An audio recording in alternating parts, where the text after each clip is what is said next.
I'd like to call this meeting to order, please. Notice that the meeting is being recorded by Zoom for the purpose of taking minutes in Dalton Community TV. All those able, please rise for the pledge. Mr. Tony, baptize you, and would you lead us, please? Thank you, Bob.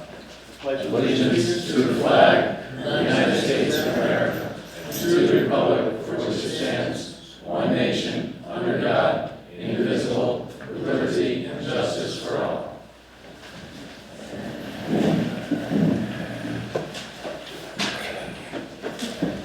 Roll call. Chairman Roger Bishop, please. Here. Vice Chair Dan Esco, Here? John Boyle, Yes. Mark Stroh, Here. Antonio Cabrera, Present. and Town Manager Tom Hutchison. Here. Okay. There are no minutes.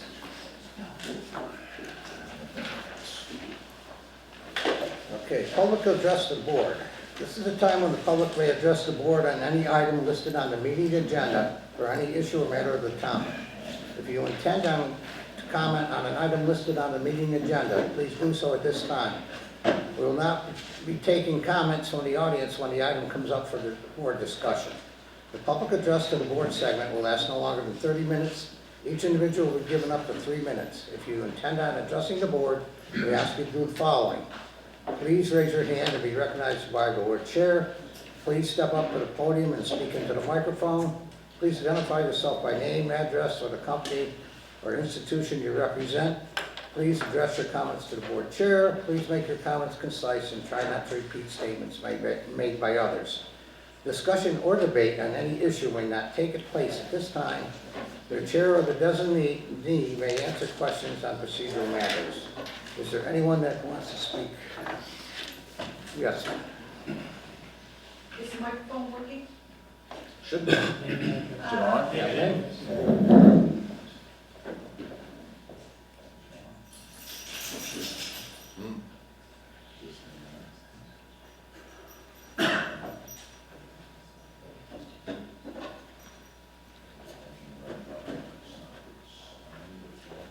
The microphones at these tables are working, you could always have links down there. Does that microphone work, this one? That's for the television. I think you're going to just have to speak loudly. Okay, no music tonight. Yeah. Ooh, that's good. Lynn Griffin, 33 Florence Street. Just some facts to refresh your minds. Unistress at the Treaker Company is doing a $4 million expansion at its site in Pittsfield. This expansion will bring 50 new jobs to Pittsfield. In return, can you hear me? Yes. Okay. In return, Pittsfield is offering a 10-year tax increment financing agreement to Unistress. This expansion at Unistress is necessary because Unistress has bid on a project in New York State for the development of the largest semiconductor microchip production facility in the U.S. It does seem that Pittsfield City Council and Mayor would like to see the alleged dust nuisance problem to disappear. Is Dalton being pressured by Pittsfield to do just that? I don't have the answer, just a thought. Next, pressure from the state to make the dust pollution problem disappear. The DEP was first in contact with us, starting with a visit on January 15th, with an environmental engineer and an environmental analyst who were concerned and very involved, including getting the dust tested, even taking a sample of the sand from our house. A few weeks later, we were told these two people were no longer involved, and our contact would now be the regional leader of the Western Mass DEP. This new contact told us that the DEP can only offer technical assistance, which included the DEP's ludicrous report of the random air monitoring they performed. I could say more, but I won't. The air monitoring was done for a few hours on 3 days when the winds were calm and not coming from the west-northwest. Next, we contacted our state rep, Lee Davis, in mid-February. Rep Davis was on board and committed to help us, even attending 2 town board meetings. and even finding someone to test the sand. Then all communication stopped. Our governor, Maura Healey, refused to accept a petition from the residents of southeastern Massachusetts and also a former attorney general. The petition was about the concerns of sand pollution in Carver and Plymouth. Governor Healey received the largest donation, $75,000, toward her inauguration from the largest sand mine owner in Carver, Massachusetts. Is all of the above just a coincidence, or is pressure from Pittsfield and the state being put on Dalton to make the sand pollution problem disappear so Berkshire Concrete, aka Patrica, can continue to mine lot 1516? There are over 150 sand mines in Massachusetts, but there's no laws governing them. We have to depend on our town government to protect us. Connect the dots. We, the residents of Dalton, are collateral damage. Thank you. Thank you. Anyone else? Henry?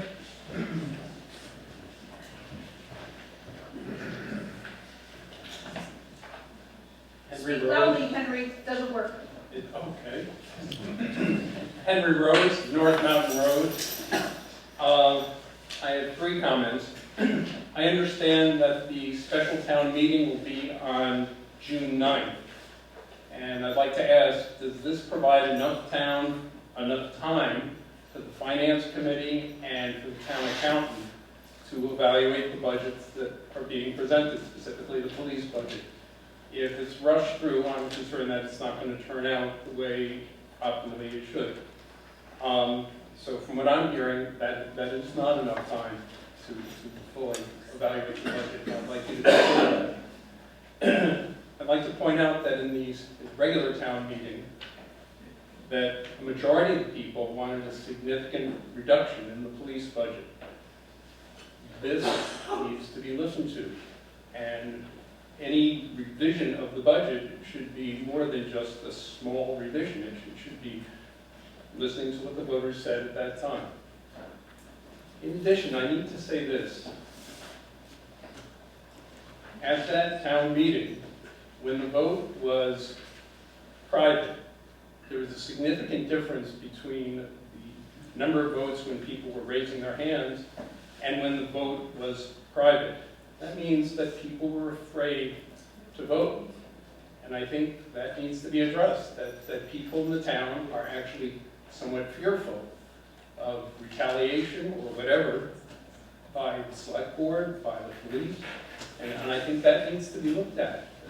There's a culture problem here which should be acknowledged, and I think townspeople shouldn't be afraid of raising their hands and voting in a certain way. Thank you. Anyone else? Don?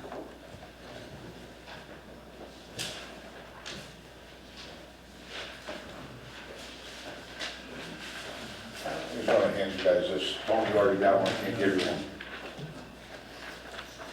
Right, Dan? Sorry about that.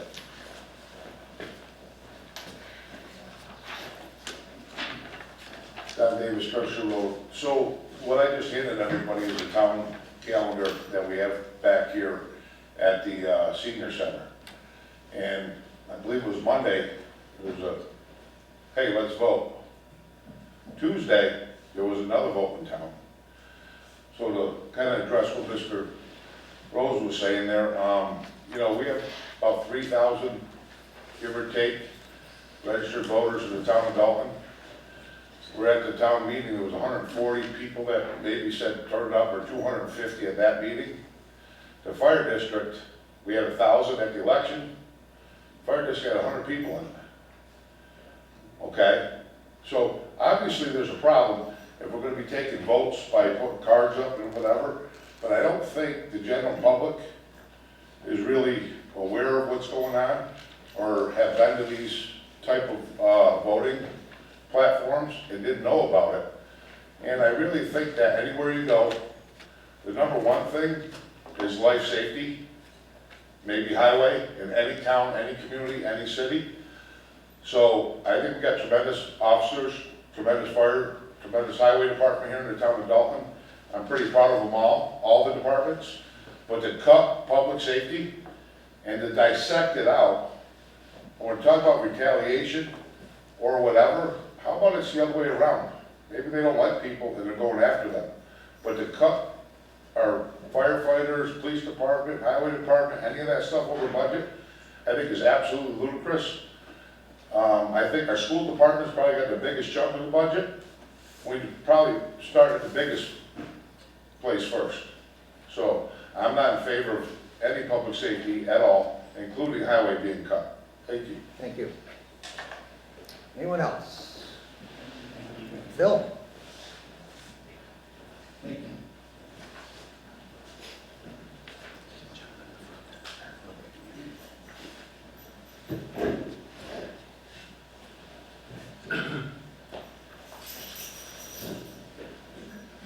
Good evening. Good news is I don't have a lot of notes tonight, so it's going to be pretty quick. I'm a little disturbed with the special town meeting, the plan to move it to June 9th. And that comes primarily from a concern, considering that the Finance Committee has scheduled, and my name's Bill Racine, I'm the chair of the Finance Committee, and I'm 878 South Street in Dalton. So my concern is, first and foremost, is that we're hurrying the process.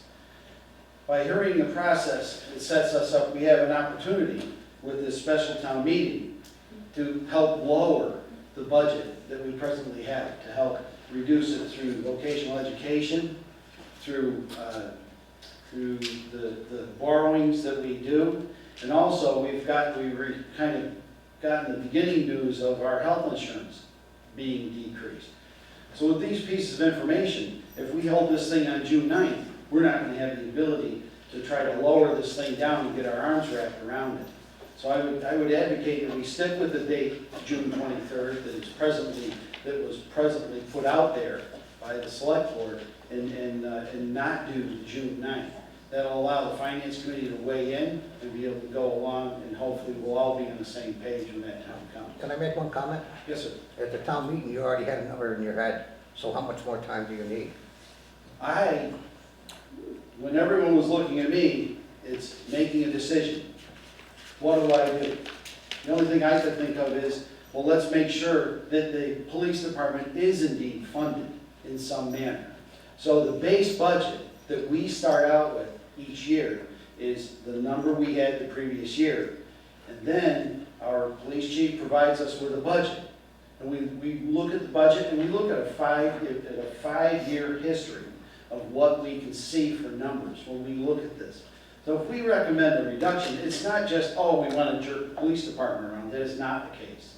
We want to look at all of the budgets, and we did that with all of the budgets this year, last year, and the year before. Yeah, but you already passed that budget, and then you come back and torpedoed it. We came back and torpedoed it? Yeah. We didn't. Yeah, We you came did. back, there was a reduction at the Finance Committee level. And we did do a reduction of roughly $15,000, it's a little under $15,000. Yeah, then you approved that. You approved that budget, did you not? We did. And then at the town meeting, you destroyed it. At the town meeting, my vote at the town meeting is my vote. My vote in the Finance Committee is for the people. What I hope that the people can tolerate. It strikes me as the people were unwilling to tolerate what we presented to them that night. But at the town meeting, whether anyone likes it or not, that's my vote. I get to vote how I like to vote.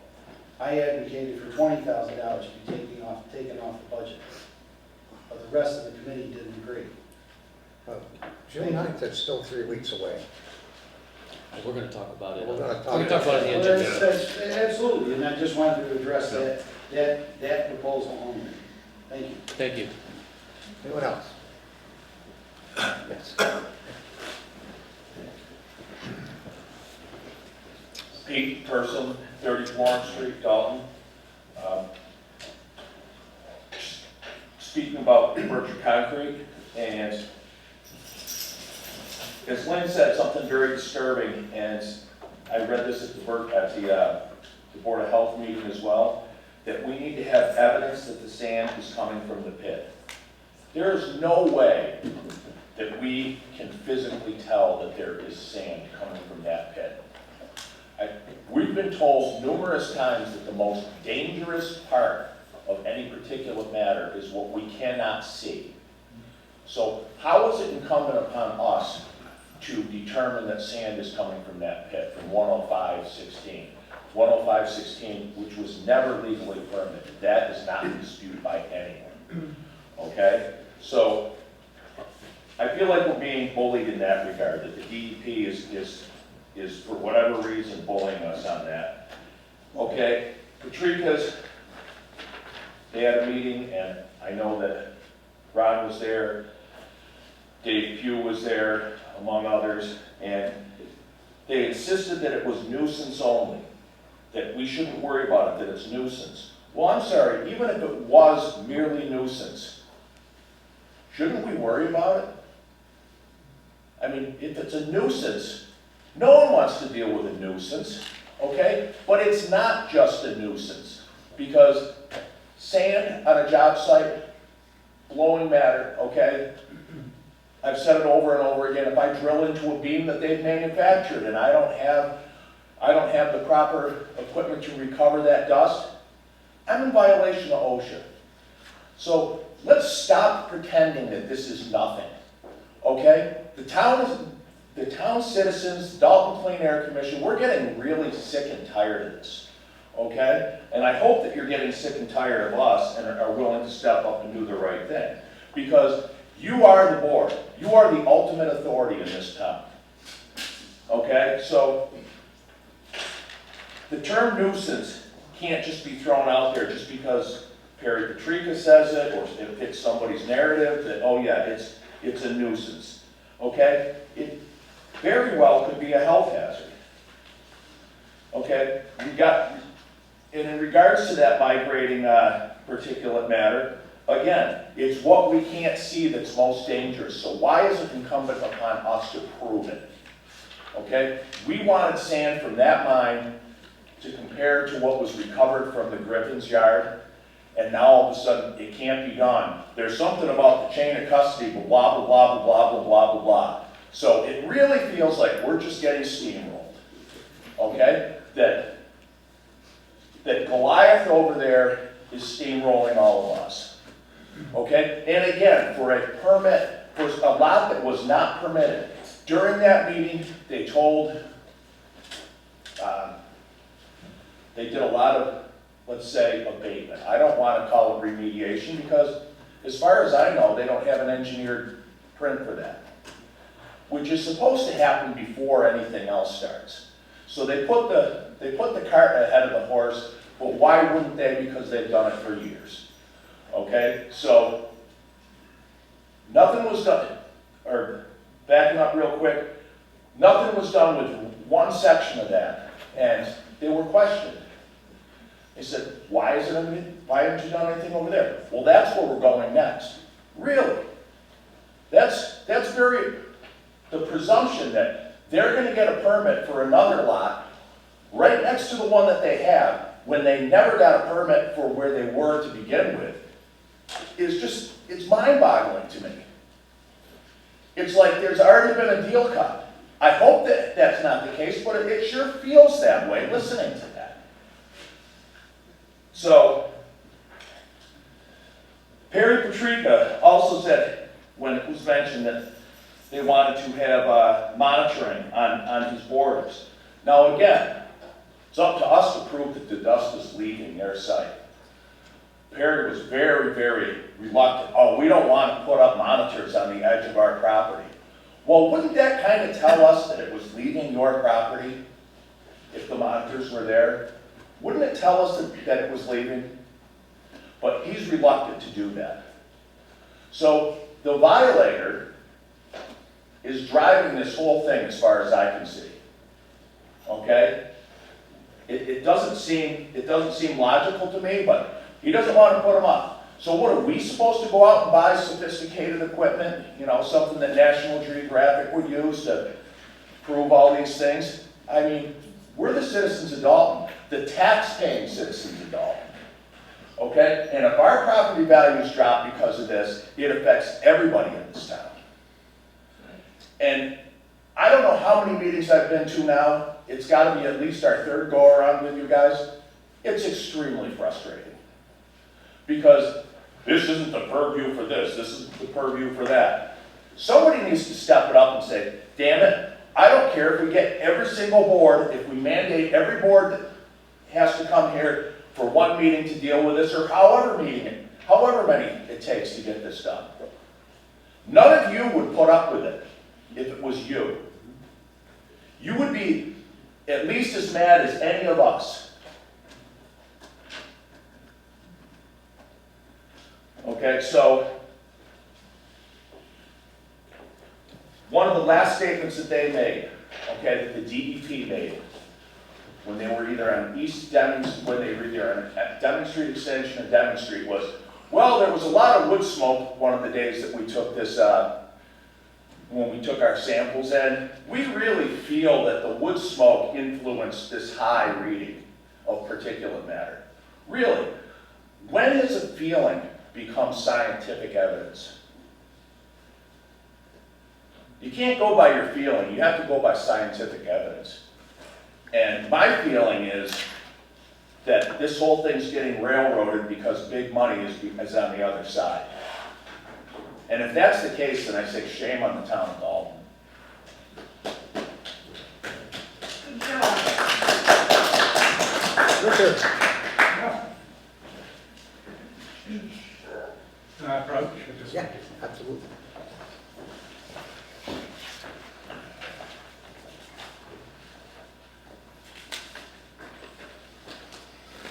I'll keep it short.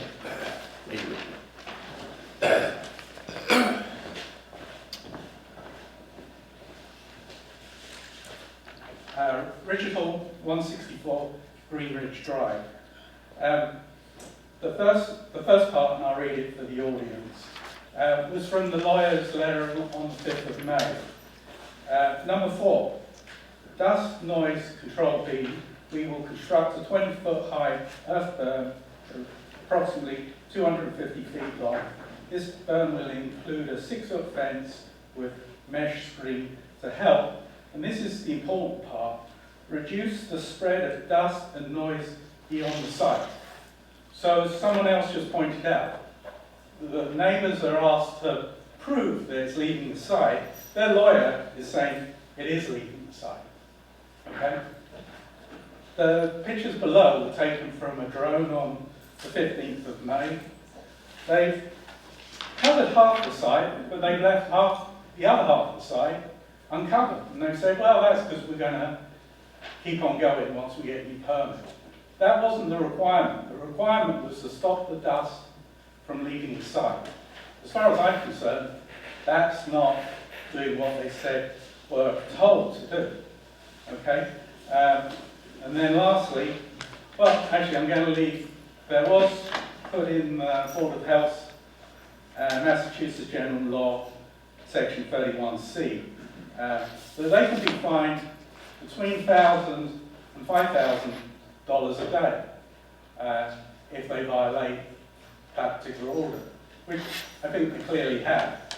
And lastly, my daughters, some of you know them, never missed the bus in elementary school, middle school, and high school. That's because Dad, the parent, had a rule. If you missed the bus, you lost TV privileges for a whole week. The board and the boards and the lawyers for the town are the parents. And Berkshire Concrete, Patrica, are the child. And they're just going, well, we can do what the hell we want, and no one's going to do anything about it. Everyone needs to step up and say, no, this is not good enough. Thank you. Thank you. Anyone else? In the back.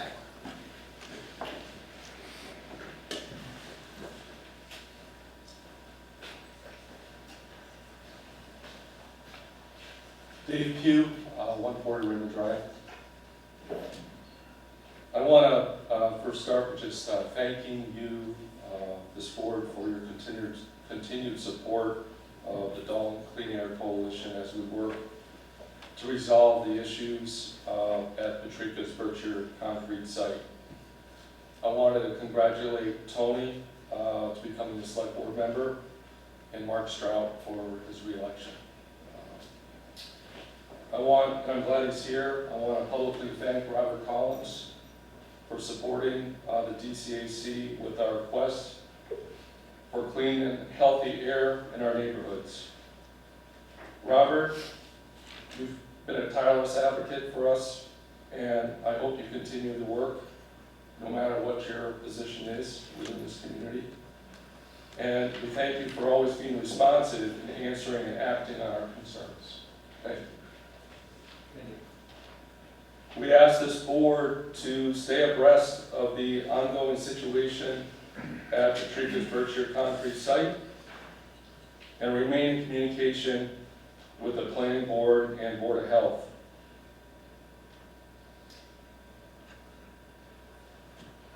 Excuse me. Please take a proactive approach, as I mentioned at that meeting on the site at Berkshire Concrete a few weeks ago. Not a reactive approach, and I use the reactive approach, I've stated it many times. As this continues, I feel like Perry Patrica and his team have been very reactive, not proactive, in dealing with this situation. To the ongoing violation, again, to be mindful of the ongoing violation of Berkshire Concrete. Going forward, please support, if needed, the cost of continual air monitoring on the perimeter of Berkshire Concrete, specifically the eastern and northeast sides, so that the air can be properly monitored. So that the town can enforce and be up to date with factual information in real time. And also for Berkshire Concrete to react in a timely way to high dust levels that are being reported by machines, not people. Please take control of the narrative. The town makes the rules, not Perry Patrica. Thank you. Thank you. Anyone else? Henry? I believe David Woznialewski in the audience wanted to make a comment. He's had his hand up, and then I'd like to make a brief comment myself. I think Michael Van Duzen is as well. I thought I saw his hand up. Okay. David, go ahead. Hi guys, I would want to speak potentially to number 15, the climate action plan, when we get to that, Okay, David, thank that's you. on the agenda. You got it.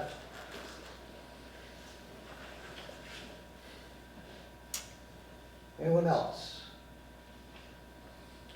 Michael Van Dusen. Mike Van Duzen, you on there? Come on, I did not have my hands raised though. Okay. Lynn?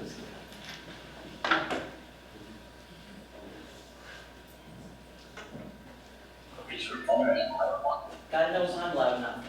Lynn Clements, Kirchner Road. I just want to address the people who want to cut the police budget that was originally proposed by Chief Stroud, who meticulously performed over the course of a year, getting this budget prepared. And on March 24th of last year, Officer Eichstead saved my life along with the help of Dispatcher Kim. And before you cut a budget that is so small to begin with, I want you to consider, if I were the life in your family, how much would I be worth? Thank you.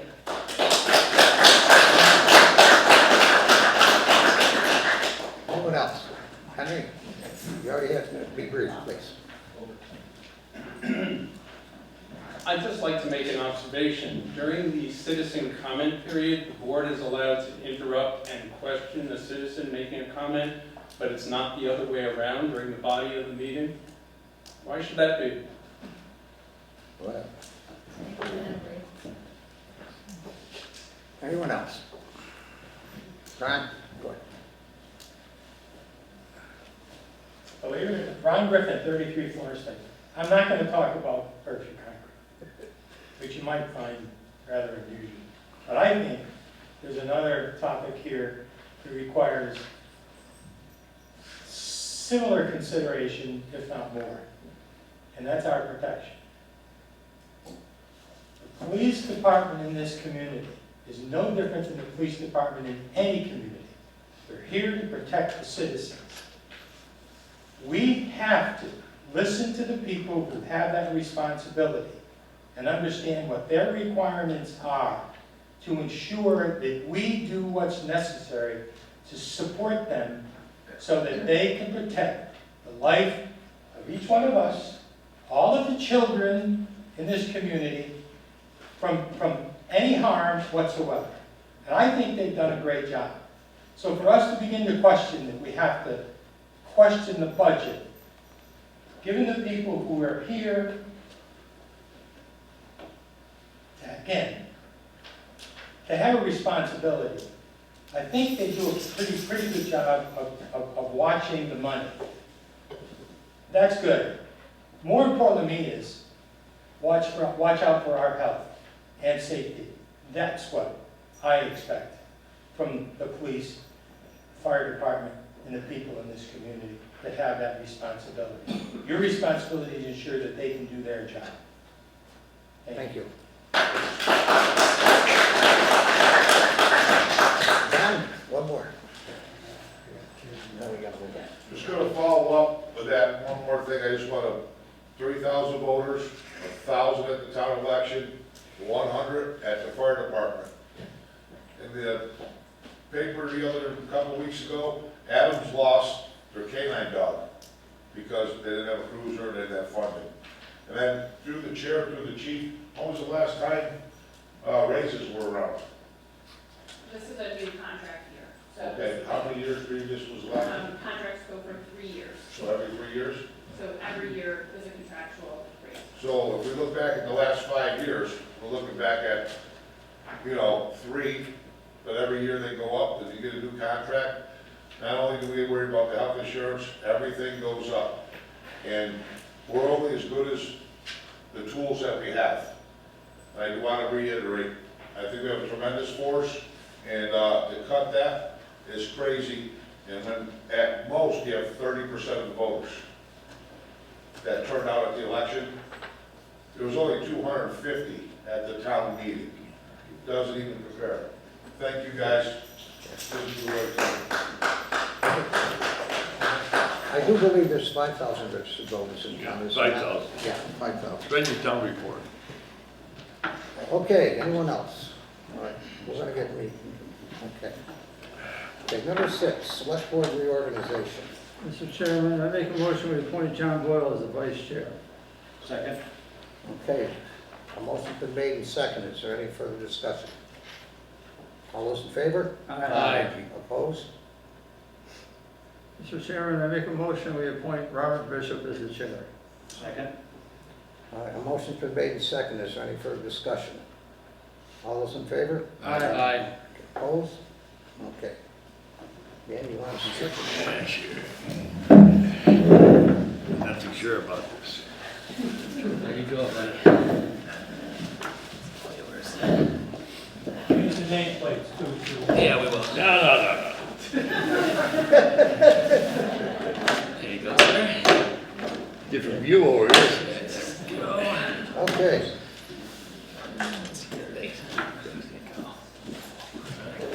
Town manager updates and report on ARPA spending. Thank you.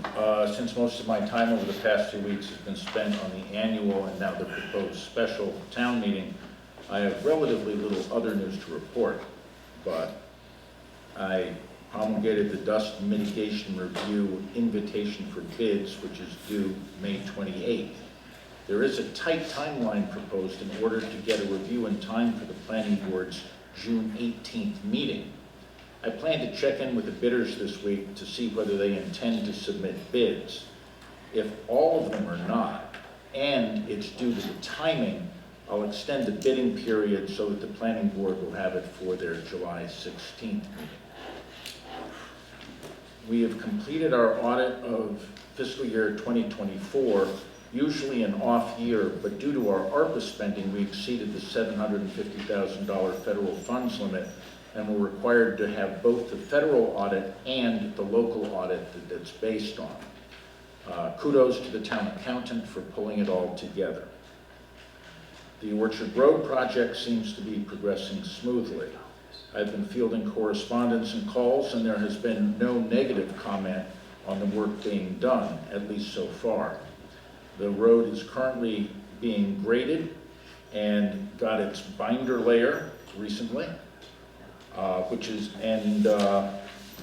the top layer is tentatively scheduled to be put on the second week in June. Thank you. Any questions for Tom? Yes. Oh, Quick. Oh, and the ARPA. Yeah, I was gonna say, update on ARPA spending, was there? Yes, as part of the ARPA grant, we were required to submit a narrative for what we'd spent the money on.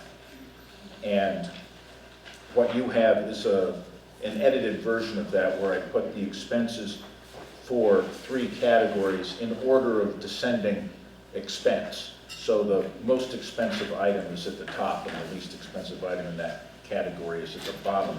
I thought that might make it a little easier.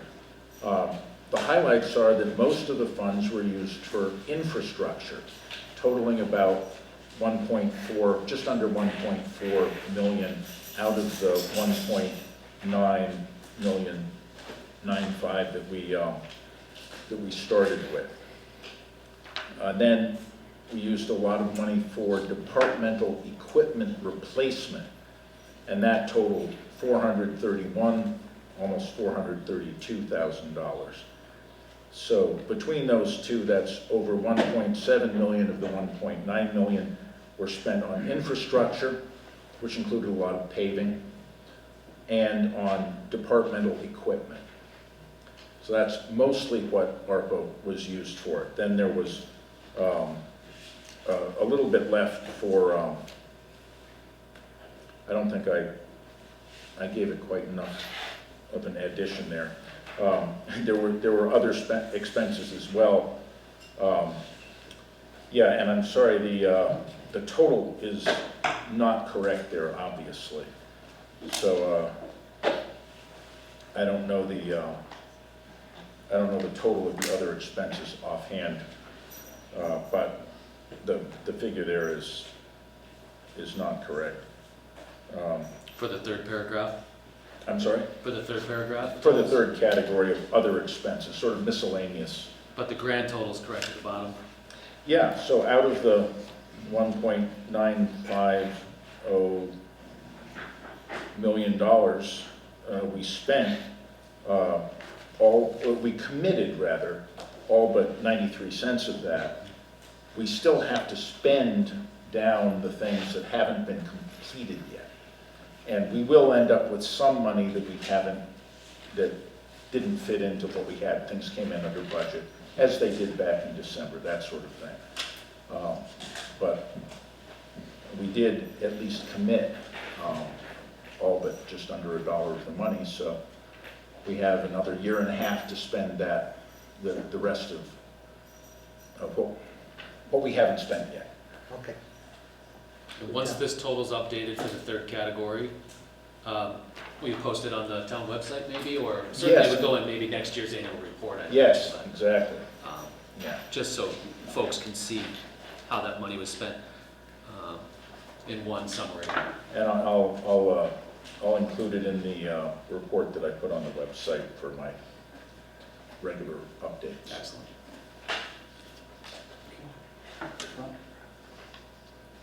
Can I move that agenda item number 17 be moved up this time? Anybody disagree with that?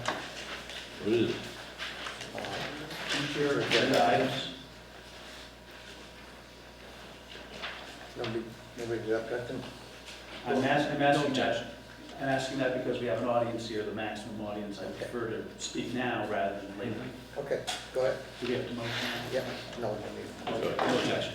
Thanks. Thank you everybody for being here. I'm going to be moving quickly through this. I hope to be as direct and succinct as I can be.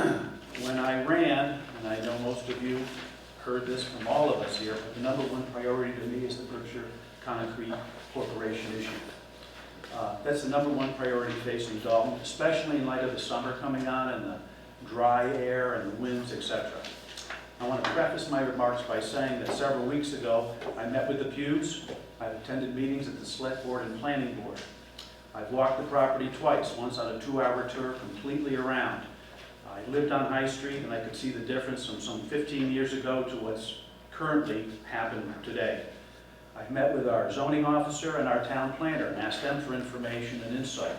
I've also read the Eagle archives that were provided by the Dalton Clean Air Coalition. So I've looked back on these archives some 40 years and discovered that this issue isn't novel. It's been in process for quite some time regarding the sand and also water issues also. So, if I may, I'd like to read a letter from the Pews. They've given me permission to do so. This letter was in response to an April letter that Agnes Wachowski wrote on behalf of the Board of Health to Patrick Industries, who then responded in terms of what Richard just mentioned, item number 4, amongst other issues that there was in their plan for mitigation.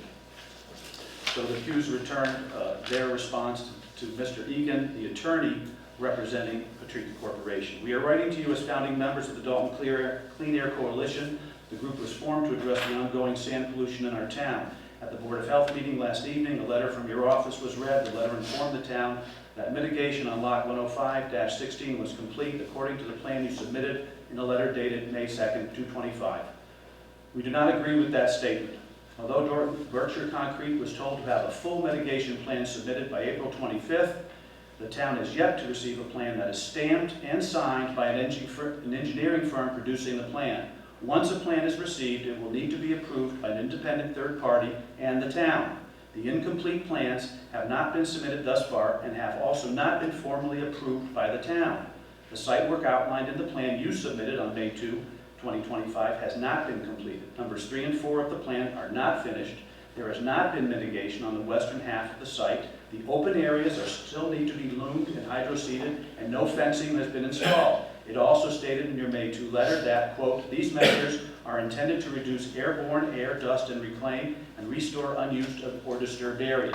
The cease and desist order you received on March 12, 2025 ordered the company to immediately, quote, implement measures to abate the nuisance conditions by preventing dust and sand from leaving the property, end quote. Reducing the dust was not an option. You were ordered to prevent it. This was also a condition of the permit that has now been revoked. We are looking forward to hearing from you, etc. Signed, David and Lisa Pugh. I couldn't agree more with that letter. We have a real difference of opinion here. I have the current permit in place that was given to me by our town planner. Their interests are not our interests. And we're going to have to meet somewhere in the middle, but basically our interests are your interests in terms of stopping this sand from coming. That's going to have to be resolved, and I totally agree that we need an engineering report from a third party. As I understand, we're hopefully going to bring one on board to represent us. The copy of the current permit I have in hand. I have a lot of questions. There's a lot of language here that to me is obscure, it's indefinite, it's subjective. They note here permits that were issued back in 1992, in 1994, in August of 2000, and in particular they mentioned something called the Cannon Report. I have no idea what that is. I've requested information from our permitting, and it has to go through a formal process in town in terms of what that means. So I'd like to present sort of a plan of action or an action plan of sorts for our committee to discuss. This is, again, a future agenda item. But basically, I'd like to invite Patrick Industries to come here and speak before not just this body, but all the bodies involved to date. That would be the Board of Health, Planning Commission, the Conservation Commission, and the Select Board. And I'd like them to come forward accordingly.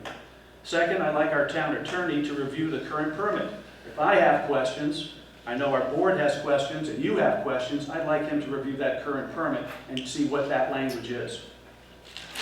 Thirdly, I'd like our building inspector and town planner, and I've checked with our building inspector on this since he has been voted for the zoning enforcement officer, to investigate and oversee the current permitting. He does it now on a once-a-year basis. He can do it now in terms of saying that they are following the current permit for the two areas noted. I'd also like to see a report in terms of the remediation. I know pictures have been made. I was going to go up there today, just take a look at it myself, but I'd certainly like our town officials or employees to do just that and to submit a written report accordingly so we all have it.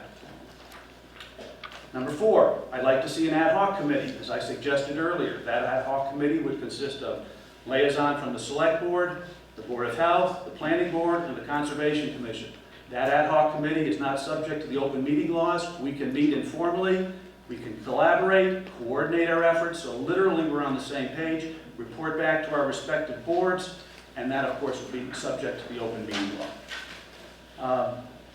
I like a letter, I know Bobby wanted me to get through this very quickly, but I know this board submitted a letter, and I'm appreciative of that, on March 10th in support of the Dalton Clean Air Coalition.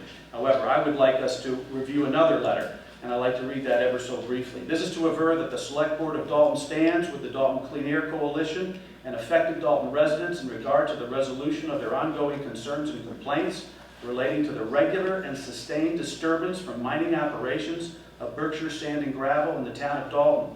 The sand particulate blowing from those mining operations is a continuous nuisance to abutting and adjacent homeowners, and upon information and belief, significantly interferes with the property interest of community members. The Select Board, in cooperation with persons and agencies listed below, will seek to resolve the dust complaint attached herewith and will take all appropriate actions. That copy would go to Patrica Industries, Governor Maura Healey, Congressman Richard Neal, State Senator Paul Mark, State Representative Leah Davis, and the respective boards, and of course, the Dalton Clean Air Coalition. So, I'd like to conclude by saying that this is a public nuisance, and we all are on the same side here, and I hope we represent your interest as well as we can. Public safety and well-being is first and foremost in my mind. So it's not just one of us that's being affected, it is the entire community. So I hope this board takes up some of the notions I presented tonight. I hope you're responsive to that, and I hope we build solidarity in terms of reaching consensus and ending this as soon as possible. We'll put this letter on Tuesday's agenda and address it and sign it before you vote on it, okay? Tom, can you get that on the agenda for next week? Joseph, could you ask the town manager to repeat the timeline for the bid process again for the third-party review of the plan? Yeah, questions are due this Thursday, and I'm going to check in to see whether people are intending to submit as well. And My then, understanding is you currently have 3 firms. yes, Okay. and then the proposals are due the 28th, and they're supposed to have the review done in time for the June planning board meeting. That's a very tight timeline for them, but it could well be doable. So the bids are due on the 28th, or their responses are due on the 28th. Quotes, yeah. And then whomever gets selected has until that June date. Yeah, so that's a quick contract turnaround. Okay, Okay. Excellent. thank you. Yeah, Okay, 28th of May. any other future agenda items? Hey, just when you have a good second, I have my hand up. I think it's Mr. Van Dusen. Who is it, Van Dusen? Mr. Michael Van Dusen. Michael, go ahead.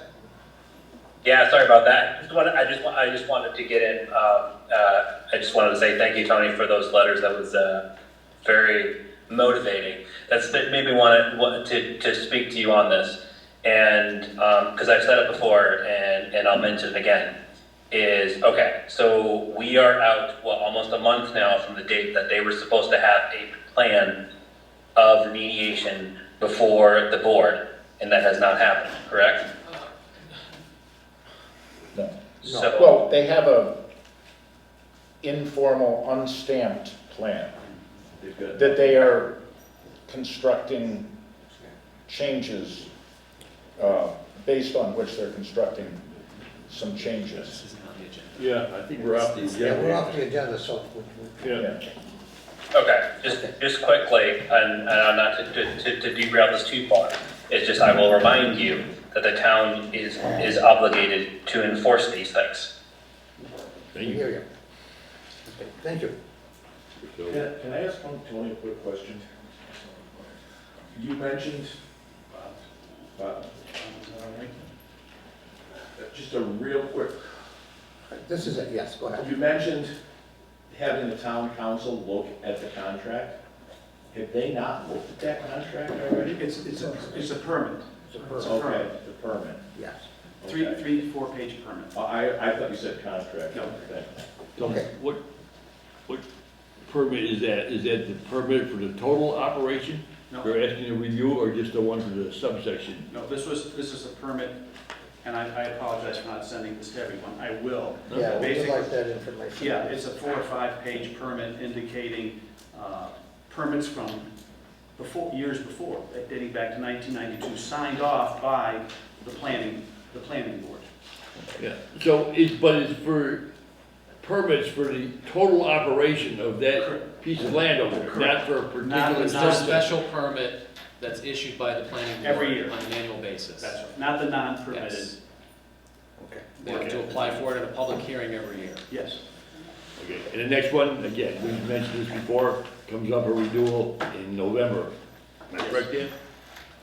I don't know the dates. I haven't served on the planning board in 6 years. John, this one was signed on 12/2/24 by the chair of the planning board. So I So imagine November is right. probably a right. Right. Okay. I'm sorry, I just have to interject here. The permit you're talking about was for the wrong lot? No, it was for the entire Operation.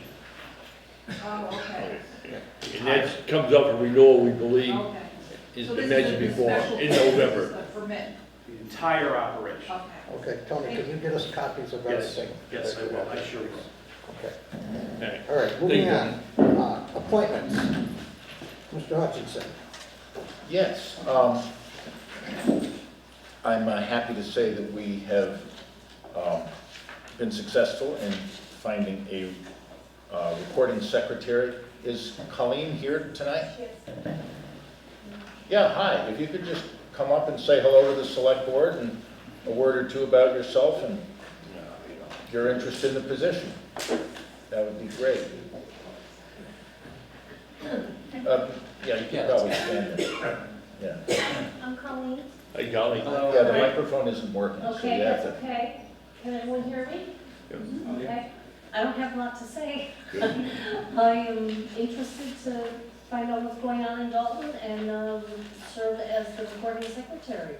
We And, appreciate it. I hear a lot that I've spent the last 12 years at the town of Lee dealing with their toxic waste dump. So I hear a lot that I'm a little familiar with, so I hope that I can help. And you're living in Dalton I now? live in Dalton, yes. Welcome aboard. Thank you. Thank you. Any questions? I have a resume if you want to look at it. We trust the town manager. Okay, all right, thank you. Mr. Chairman, I move that Colleen Henry be appointed recording secretary pending a pre-employment physical and drug screen results. Is there a second? Second. Okay. Motion's been made and seconded. Is there any further discussion? All those in favor? Aye. Opposed? Thank you, Colleen. Thank you. Okay, number 9, discussion with the Dalton Carnival Committee. Are they here? Yeah, come on up.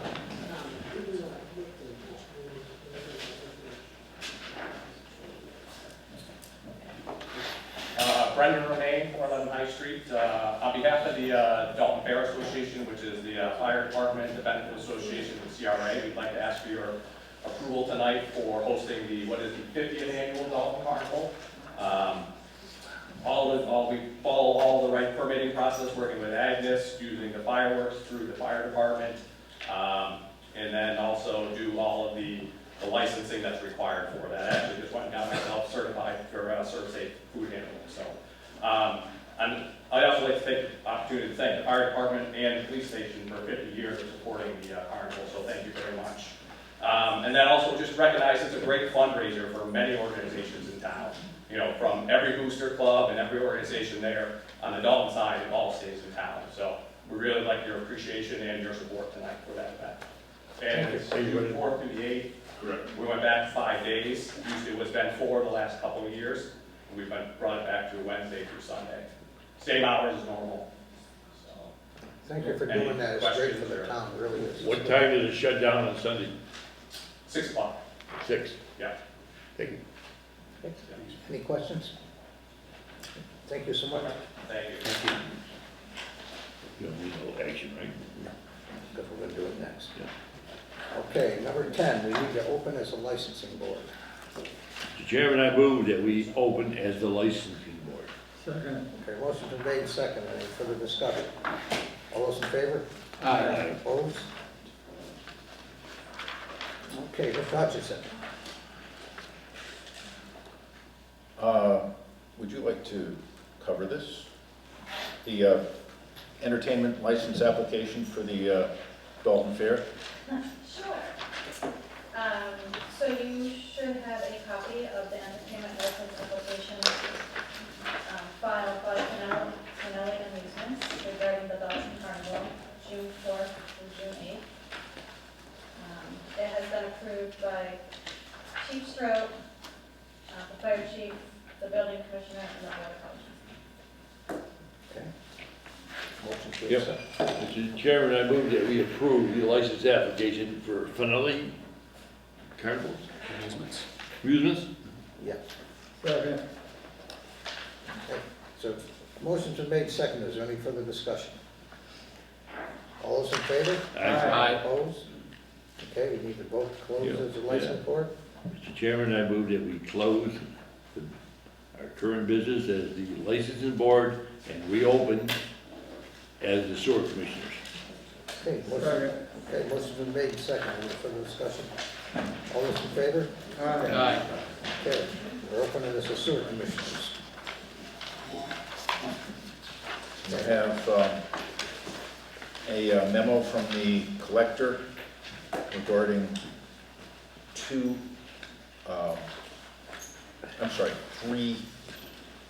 requests for adjustments based on the first two is clerical errors. Oh, I'm sorry, they're just two. No, I think I know, I saw it too. No, I believe they're, From Macomb Country Club, 2 abatements. all right, two are, And these are recommended by the assessors? yes, and the treasurer. So there are two for the country club and one for an Orchard Road address. We have 3 altogether. Oh, one's a country club front on Orchard Road. So we got 2, We right? got two. Oh, The country club fronts on Owens Road and Orchard Road. I see, that, yeah, the last Okay. page is just a communication. Mr. Chairman, I would move that on recommendation of the town manager and the board of assessors, that we approve the abatements for the Rotary Country Club on Orchard Road and Old Windsor Road. Second. Okay, motion been made and seconded, is there any further discussion? All Yeah. those in favor? Danny? So this is an adjustment, abatement of $15,225.17? Yep. No. That's what it says here. Oh, yes, up there, The- yes, you're right. Yes, but because the usage amount was incorrect. So it was not in fact 3.1 million gallons? Is that what that, is this gallons? Should be, yeah. Okay. But it's in fact 103,920? The adjusted amount, Dan, is 527.91. Now, I'm just curious how we would have such a discrepancy in the reading. From 3 million down to 103,000. Anyone have any ideas or The meter's explanation? probably screwed up. Is the meter faulty? Just read the meter. Well, we do have a corrected amount. But it says so it was due to a clerical error, not a mechanical error. Clerical, okay, thank you for She clarifying. went to, Yeah. somebody A clerical, put an extra 0 in or. okay. Tom, again, you support this? Yes. What was the usage Yes. last year, just curious? I don't know the historical usage, I'm sorry. Okay. All right, Over, open. Yeah. yep. Very good. Okay, all those in favor? Aye. Opposed? Okay, sign off.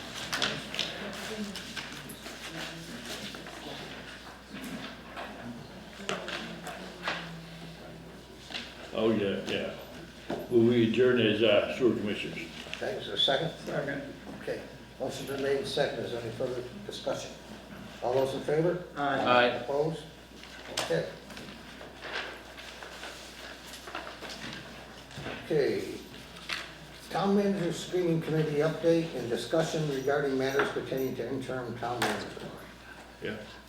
I believe we have John Bartels here to report on behalf of the committee.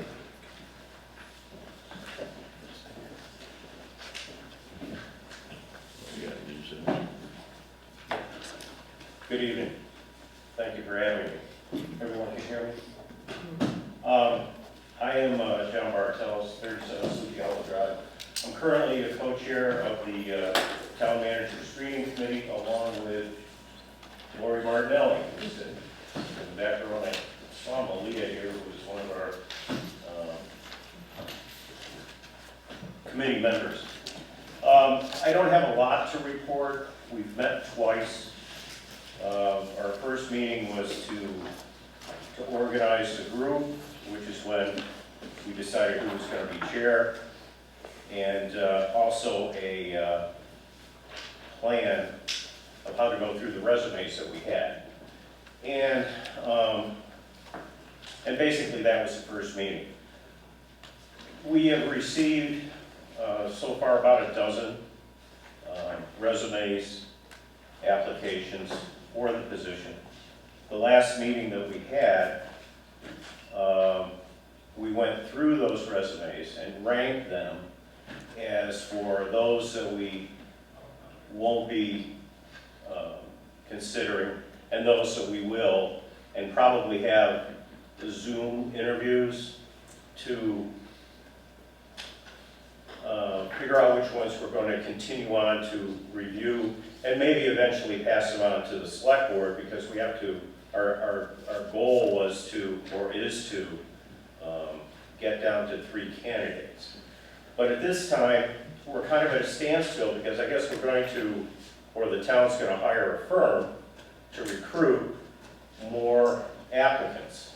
So we don't have anything else to do until that takes place. And considering that, along with the time that Tom is going to be with us as town manager, which Mr. Hutchison's going to be here until the end of June? Functionally mid-June. Mid-June. So it's an impossibility for us to hire, or for you to hire, anybody to fill this position at this point in time. So it appears that what we need is to appoint an interim town manager. Who that may be, that will be up to you. How you want to do that, kind of up to you. We can receive the resumes, and again, we can recommend to the board who you might want to appoint. So at this stage of the game, this is where we're at. Unless you have different marching orders for us, or different instructions for us to continue on. What's the closing date for the bids for the search committee? I'm sorry? What is the closing date for the bids for the search committee? The 22nd, May 22nd. It's my understanding they'll help with the interim town manager also? Yes.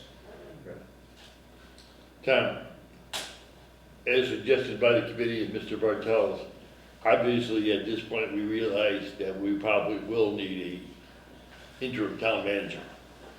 Have you done anything to precipitate that process by requesting proposals for people who may be interested in a temporary? I would guess, speaking informally with John, probably 3 to 4 months. It would seem, if I may interject, it would seem, I would think that the earliest we would probably, or you would probably hire a full-time manager, won't be until the fall. Yeah, I think you're right, Ken. When you consider summertime meetings, I don't know how long the firm is gonna take to process resumes or get resumes to us. I really don't know how long that's gonna take. None of us do. Tom may have a better idea on that. But you're gonna need somebody on an interim basis to act as town manager until then. And I would think it would probably be at least the fall, if not longer. Wow, guys. Go ahead, Question, Tom. Tom. I always thought it was the end of June, so when you say middle of June, you're going to be stepping farther away from the duties? I mean, Yes. okay, For the last, especially for the last week in June. okay. Vacation. So there's kind of another way to approach it, which would be to appoint someone as an interim who might not be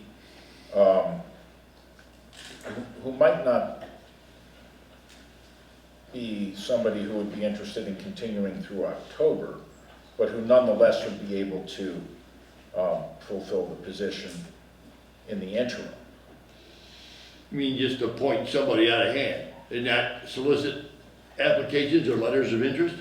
Is it, I'm trying to, well, you're advocating here. We need a game plan. Can I?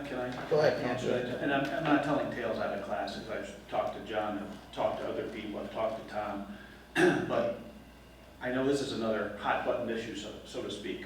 And so I reached out to our former chair of the Finance Committee, Terry Williams.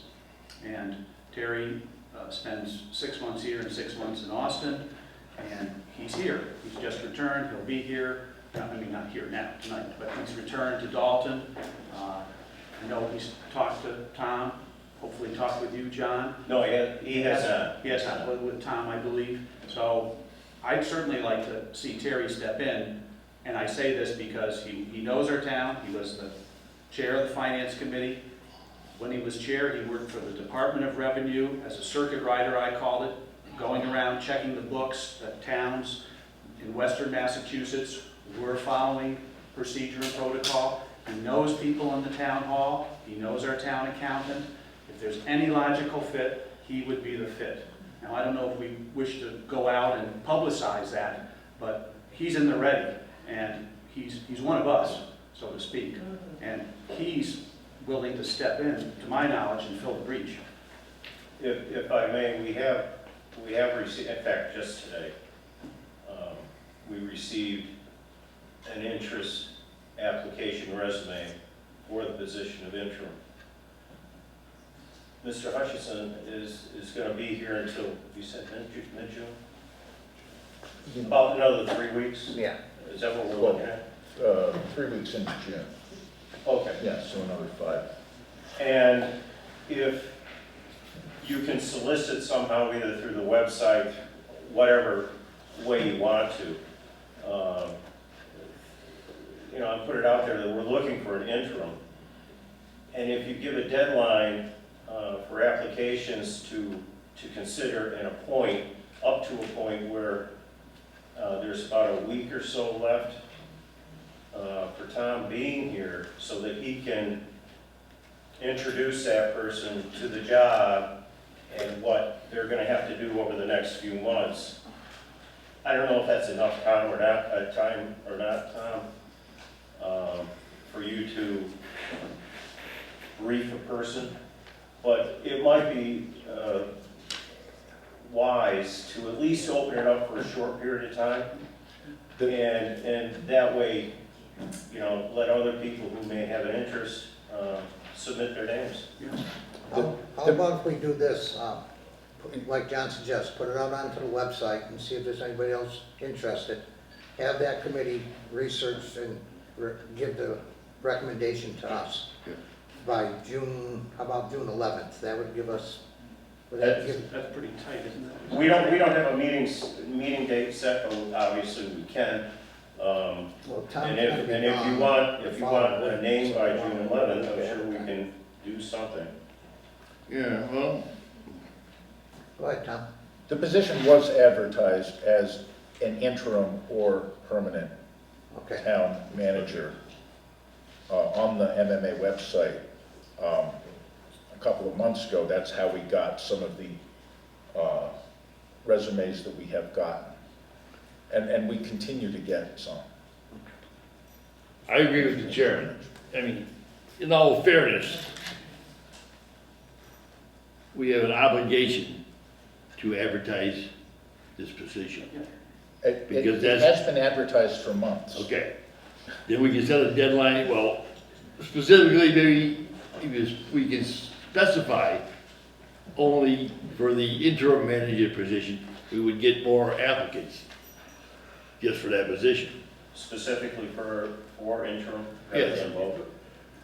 I'm okay with that, John, so long, I'm just nervous about the timeline, because I thought we had till the end of Okay, June. well, we can straighten it out. Yeah. How long do you think, if time we put this out there, we should say, the position will be for 4 months, 6 months?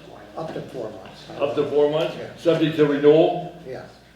Yeah, All right. I'm just nervous that we should have an answer by June 1st, that we should have Well, candidates. I agree with Bob. What day, June 10th is what, a Monday? Yeah, as long as it's sooner than later. Okay. One other maybe complementary path would be to have the committee reach out to the applicants whose resumes look That's true reasonable too. and see if they would be interested in the interim position. Because we already have a pool of resumes. Okay. Yeah. Dan? Why wouldn't we just have the committee put forth 3 qualified candidates for consideration for the interim position? The select board could conduct an interview at its next regularly scheduled meeting. Okay. That's maybe not this Tuesday, but the one after. Yeah. That would be, And that then- would We fit would that need it at the timeline. next, What's next Tuesday? for somebody to actually Yeah, come that on would be- board. we need What's it. our first meeting in Tuesday? That's in 8 days, so yes, if we can, I don't know if the committee could work that quickly, though. Yeah.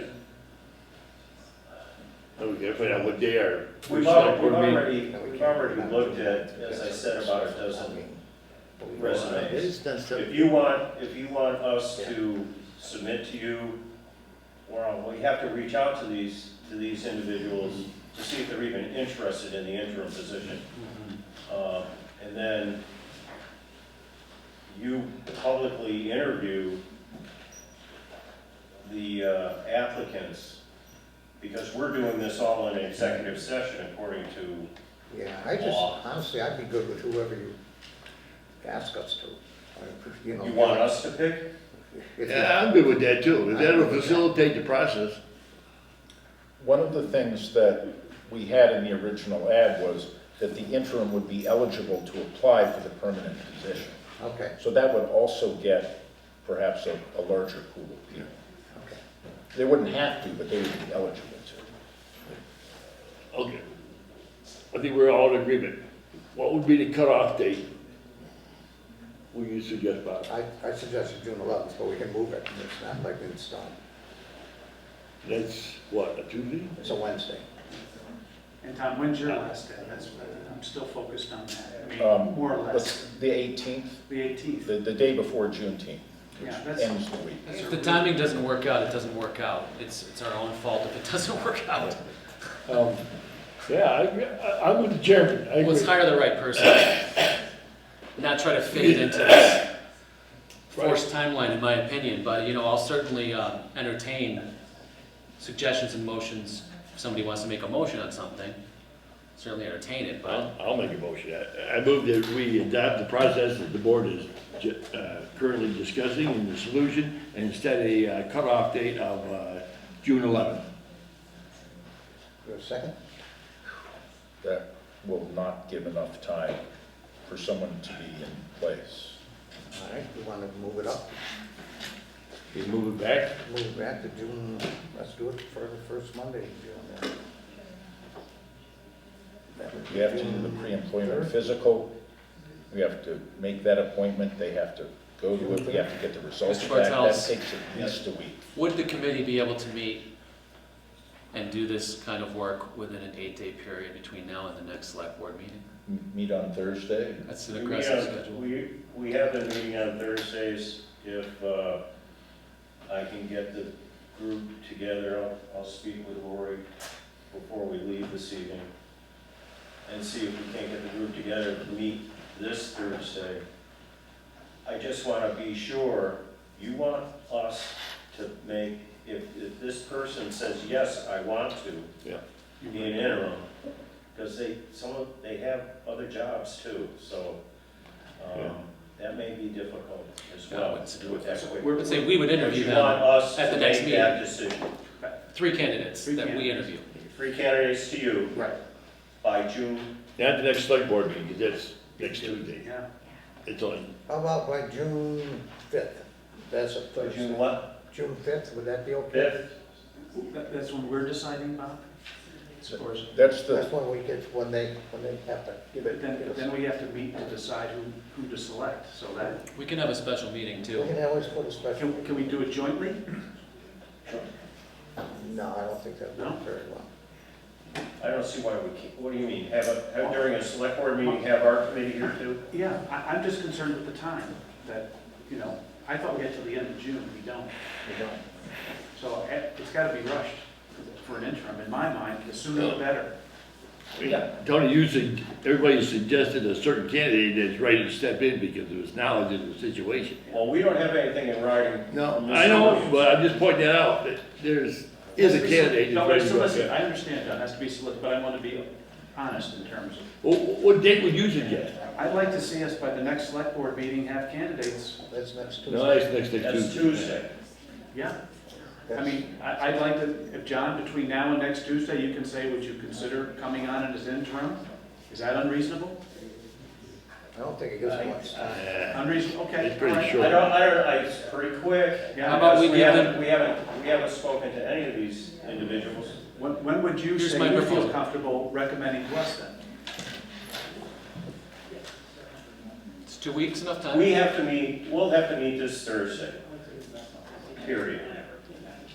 And then if we can get in touch with these individuals, it would have to be over the weekend, and get back to you to see if we have anyone that wants to even take that job that quickly.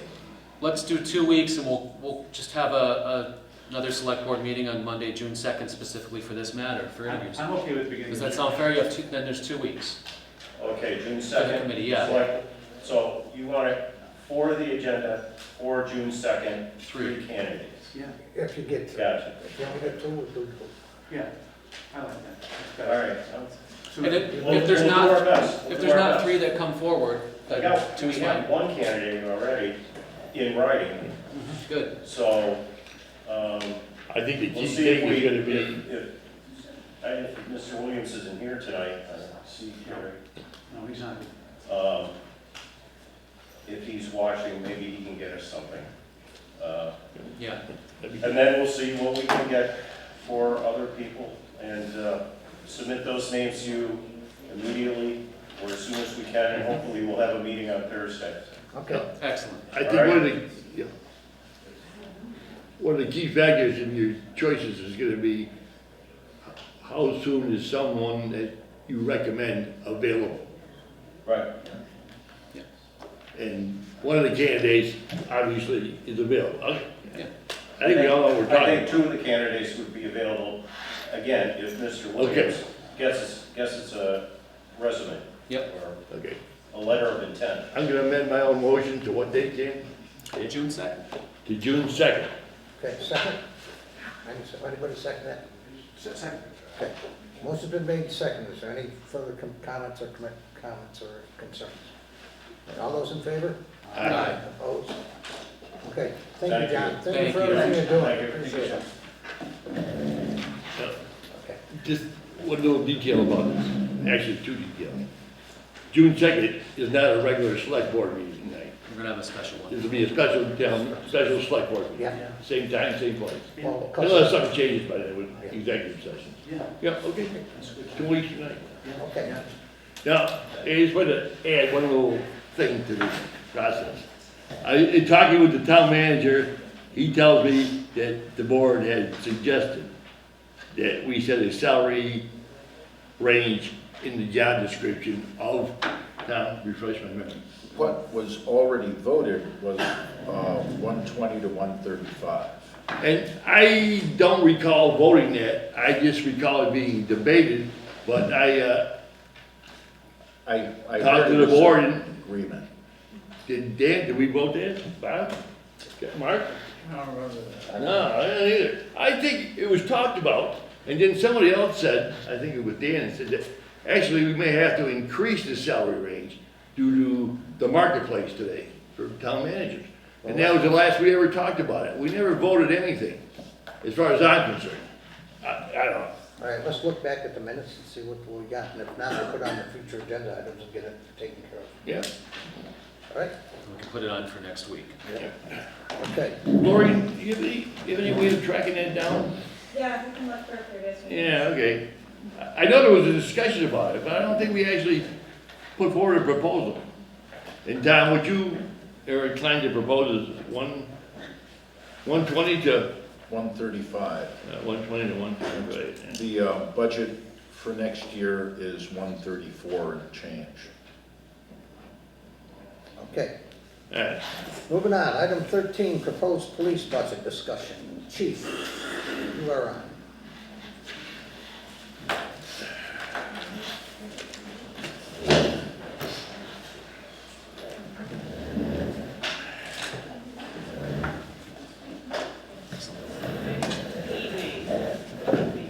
It's not working again. Yeah. Can you all hear me? Hey, you be good, so you wanna come up and sit down in front of us, it'd be fine. Yeah, that'd be better. Yeah. Well, everybody can hear you. Yeah. Okay. Thank you. It's actually a lot better. All right. Just hope everyone can hear me. So I figured with the recent controversy with the Dalton Police Department budget, that the best thing I could do is do an extremely detailed line-by-line presentation of exactly what our budget is, where our money goes, and what we spend it on. I will tell you that I have worked with surrounding police departments similar to our size. We've compared budgets. I submitted my budget to the executive director of the Mass Chiefs of Police Association. He said our budget's the most transparent budget he's ever seen. So I'm very confident in what I'm about to show you is a good budget. And as a reminder, this budget was approved unanimously through the Selectboard and the Finance Committee on April 9th. So, first thing I'm gonna do, I'm gonna go line by line.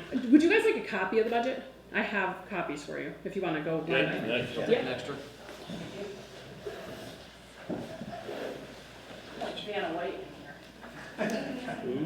Right? I don't think she wears a gun. So, maybe she does.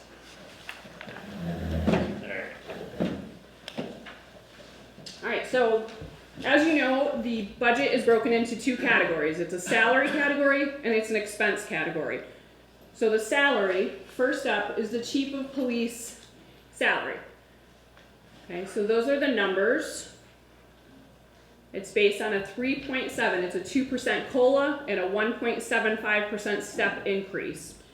If you look at the next page, these are the Berkshire County Chiefs of Police comparable salaries. As you can see, we're all very comparable. I think Lennox will probably go up with their new hire because that chief has been in place for a long time. And as new chiefs get hired, their salary starts a little higher, so they're comparable with all the other area chiefs. So we're about fourth from the bottom, so we're not super high, we're not super low. Okay, so that's the chief's salary. Executive assistant, Becky does the job of 14 people, and that's all I'm gonna say about that. She's also a 25+ year veteran of this department and has earned where she is. So her salary has gone up over the years. The officers, so this is their salary altogether. I'm going to make a point because there's been a little bit of misinformation out there that I want to clarify. This budget is based on the contract that was signed by the select board and negotiated with the two unions and the town manager. As a point of clarification, I have zero input in this contract. I don't know anything about it. I have no input into it, and I do not sit at the table when they negotiate. I don't know what's in this contract until they hand me a signed version, and then I create my budget based on that contract. That has been a little bit of some misinformation that has been going around that I wanted to clarify. That is our town manager's decision to make, to have me part of it or not part of it. His decision is to not have me be a part of it. So that is their salary. This is a comparable chart of 15 police departments, most of which are local, some are not. This was provided from the union to the town manager with negotiations. Some of those departments are not local to us, but the town manager has utilized them as comparable to us. As you can see, there's 15 police departments. We are 5th from the bottom in pay. Every one of those departments are going up. I don't know exactly what they're going up, but we are 5th from the bottom in pay. 5th from the bottom. So I don't want people to think that our officers are overpaid in this community. They are actually very low when Hinsdale makes more than us. Beckett, Stockbridge, Great Barrington, Williamstown, Lanesboro, and Lee all make substantially more than the town of Dalton. Reserve officer. We have cut that budget from when I started in this position 4 years ago from about $52,000 to $11,000. We have one reserve officer currently, and that budget is now $11,948, and that's just for when he works. That's his pay. I have no way to know when he's going to work. He has a full-time job. He does a great job for us, but again, he has a full-time job. Matron. It's simply the cost of paying someone to come in and do cell watch. If we have a prisoner and I don't have any officers available, we have a trained matron to do so. We budget that based on estimation because we don't know when we're going to use it. Chief vacation replacement per the contract. Anytime I am gone for 2 weeks or more, we have the sergeant, second in command, Sergeant Howell, come up to the day shift, so there's someone in the station as acting chief for those 2 weeks. That's the cost of that. Because I don't take a lot of vacation time, we bump that down a week. So there's only 2 weeks because I go away for 2 weeks. And that's it for vacation. The crossing guard, that's the Craneville crossing guard, that's the cost per year. So $4,680 per year. All right, additional gross overtime. So what we do is we budget for officers vacation time, personal time, and we budget for 5 sick days a year per each officer. They get 15 sick days a year. None of them use that. Industry standard is about 5, so I estimate at 5 sick days a year. They could use 15. They don't. So we budget for what they are contractually given for time. We have to fill those shifts. So we have not budgeted for that when I first started, but we do budget for that now. So that's, this also backfills in-service training that we are state mandated to go to. With the police reform bill, a lot of the things we used to be able to do, we can no longer do. We have to attend specific in-service training. I have to backfill shifts if the officers are gone. If you look, there's a maternity paternity leave. That is a contractual benefit that they got in the last contract, that if they have a baby or adopt a baby, they get 30 days paid leave for that. Community policing events. As a gentle reminder, when I was hired in this position, it was stressed to me that the town wanted to see a lot more community engagement, that we were lacking there. We have given that. However, that does cost some money to do these events. We just had our bike rodeo over the weekend and gave out 33 bikes to kids. FSLA, that is just the Fair Standard Labor Act. It's just money that when the officers breach a certain amount of hours in 28 days, I believe it's 171 hours after 28 days, they get a different pay rate. It's just federal law. So that's what that is. And it's increased this year due to the intended pay raises that they're getting. So that's why anything goes up is based on the salary increases. Gross court overtime, we cut that in half for multiple reasons. The officers are going to court, but I was required to make some cuts, which I did, and I took my chance on this one because, again, it's an estimation. I go through and I look to see each year, I go back 3 years, what do we have left over? And I do make cuts in different line items that I feel like we have a little extra in that we can cut. So that's almost a 50% cut in that category.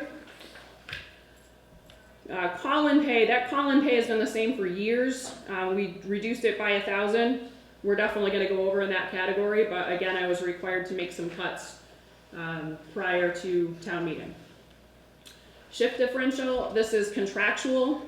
We did make some cuts to, we took out one of the maternity paternity leaves. We budget typically for 2 because if 2 officers have babies in a year, we do have a young department. So we reduce some of that shift differential. Shift differentials for any officer who works 2nd or 3rd shift, they contractually get 11 or 12%. I have to budget for all of that. Holidays, there's 13 holidays in the contract for these officers. All we can do is do an estimation because we have no way to know with shift bidding who's going to be working and who's going to be off. So we budget 7 working holidays and 6 off. It's the best we can do is just to estimate that. Body worn cameras, that is a stipend from a full contract ago. It's just subjected to salary increase, so that's why it goes up. College credits, again, contractual. As you're gonna see, you're gonna hear me say the word contractual about 100 times because almost everything in our budget is based on a contract, which we legally have to fund. We cannot underfund a signed contract. So we legally have to fund what is in these contracts. So that's what that is. It's who has what degree and what we have to pay them for it. If officers leave, then we don't have to pay it. So it just depends. In-service training. Back when the reform bill happened in 2020, we became mandated to attend 40 hours of state required in-service training. The state picks that training. I'm going to tell you what that was for this year. Every officer statewide has to complete the same training that the state designates for us. We budget for a little bit more than the 40 hours because we have MPTC instructors, which are state certified instructors. They have to recertify. I also have things that officers need to get trained in. If they're new, they need certain training.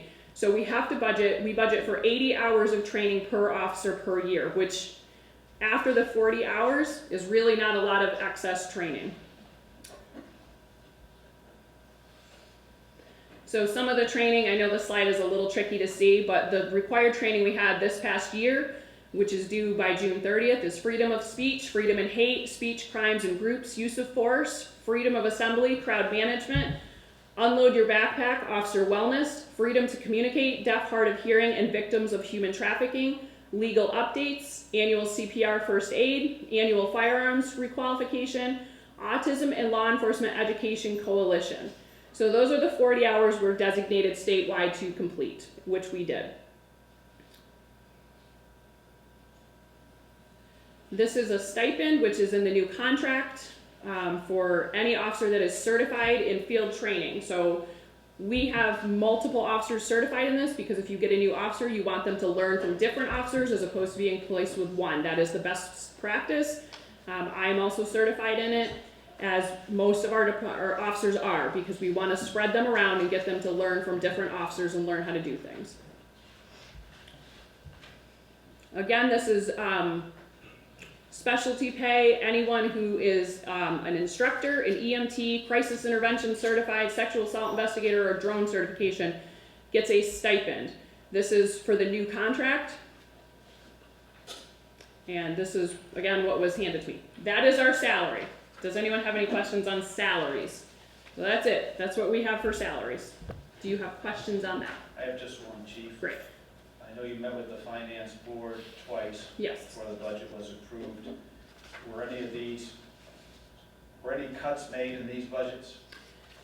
So great question, and I actually have a full slide for that. So I cut on my own substantial money, which I have a full slide to show you, prior to my first meeting with the finance committee. They did fail that budget. We went back on April 9th. We met, we collaborated, we came up with an agreement that they unanimously approved. Once we agreed to what they wanted to cut, I was able to make that happen. We agreed to it that night, and they unanimously approved that budget.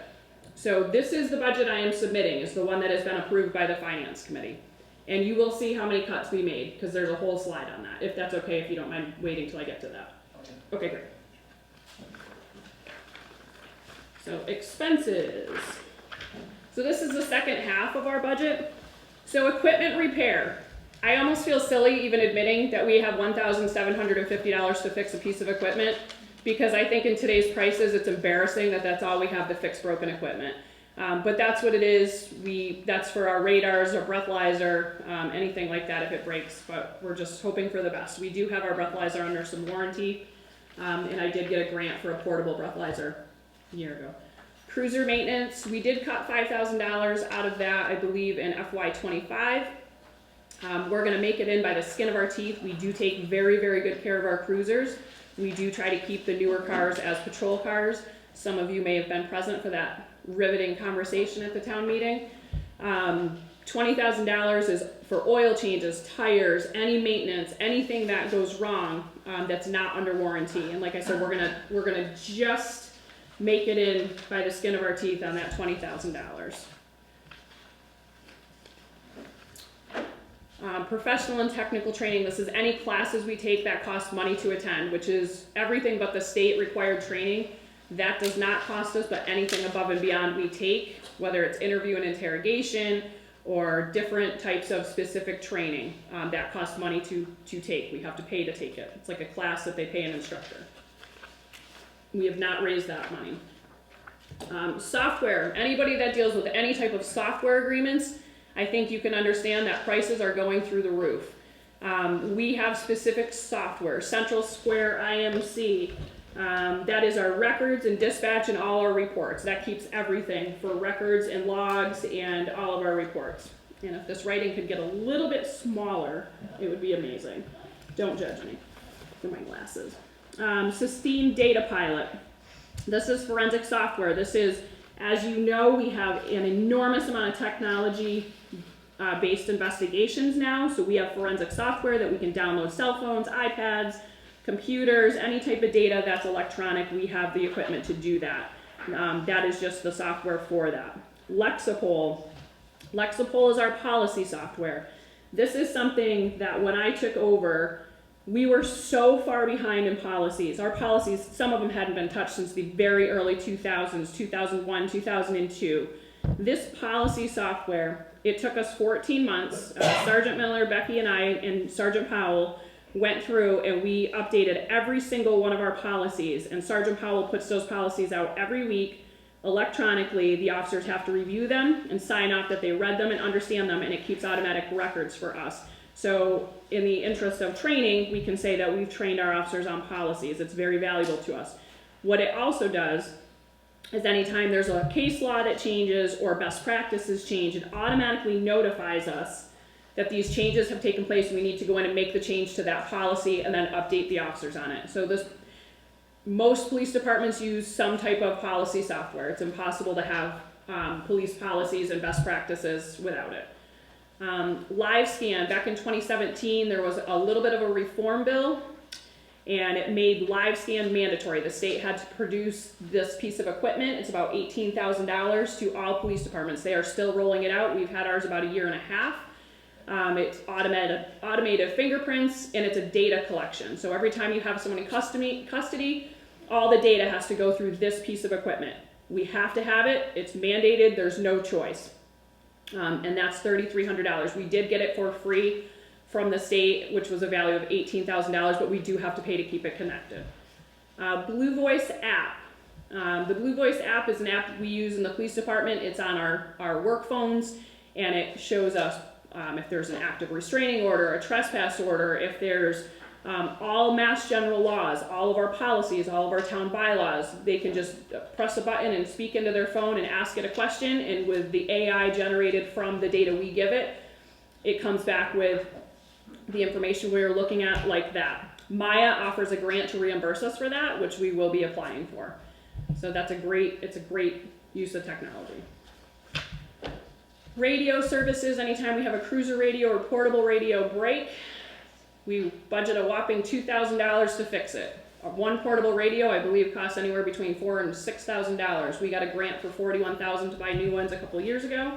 and they've been working great. We have a good relationship with Pittsfield Communications that do a lot for us. So $2,000 for radio repair.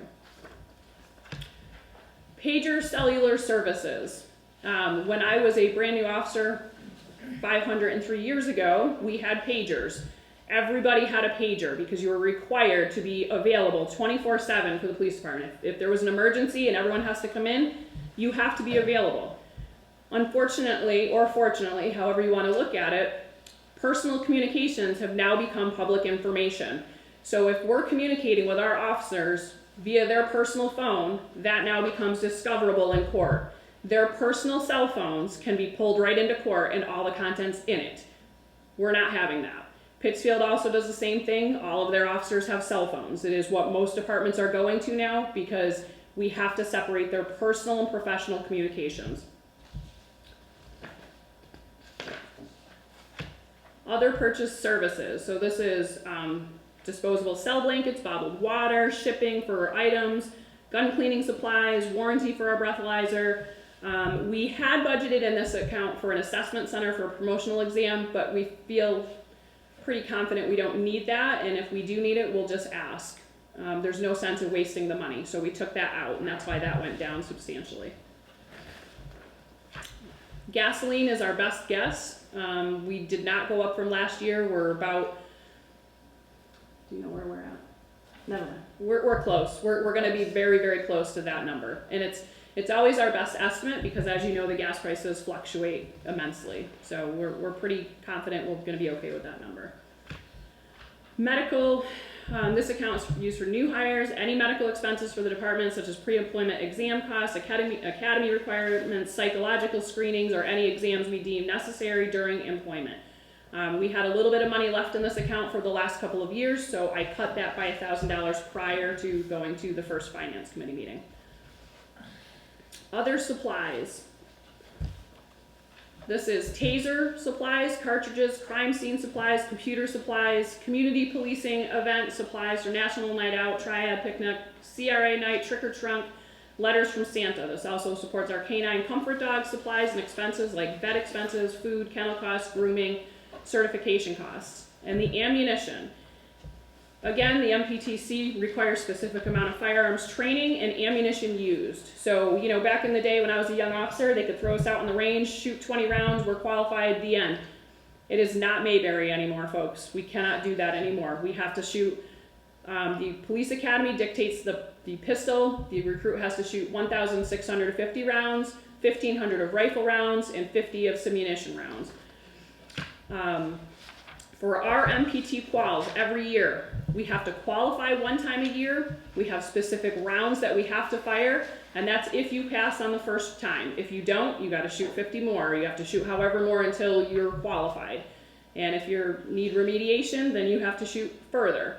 So every single round is dedicated. Then we have to do 2 blocks of skills training. Again, this is all mandated through the state. Every officer in the state has to do what we have to do. We also allow them to have 1 box of ammunition for their own individual training per month.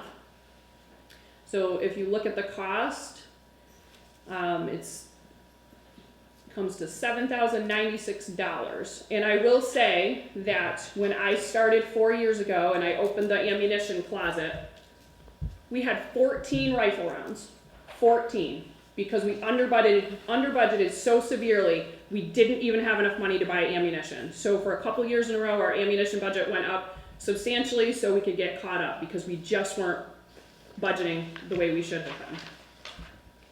Uniforms, $6,500. So that is any items needed for officers such as badges, identification cards, which are state issued, they have to have them, patches, flags for uniforms, police.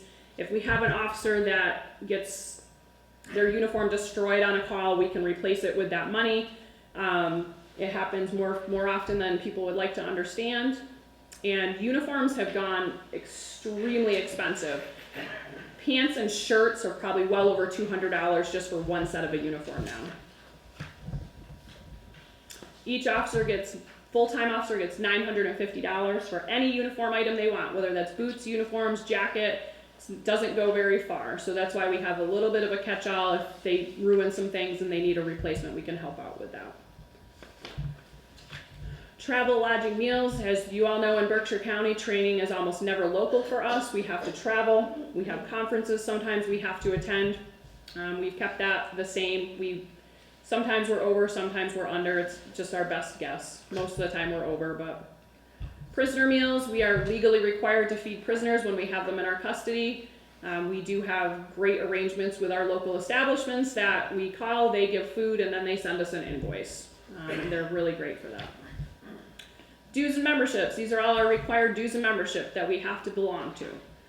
The prices have risen with some of them, but these are the ones we have to have. Meetings, Berkshire County Chiefs, we meet once a month, and we do have to, I host one meeting per year. I do have to provide some type of food, and any other food or drink that we have during training comes from this cost, $700. Health club membership, we reduce this by a little bit. The officers are contractually allowed to put in for their health a percentage of their health club membership. Most of them, no offense fellas, but you're too lazy to do it, so I just keep reducing it. So, I mean, it just is what it is. So if they did, we would have to pay that whether we had it or not, because by all rights we should be budgeting for what they could be doing. Okay. College tuition reimbursement, this is new in this contract this year. This is officers attending classes may submit a request to receive up to $2,000 towards their tuition reimbursement.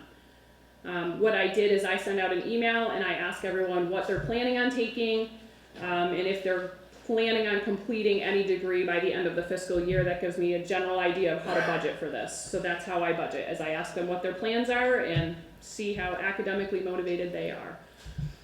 New equipment, $14,000. This has stayed the same the last few years. This is any new or replaceable equipment.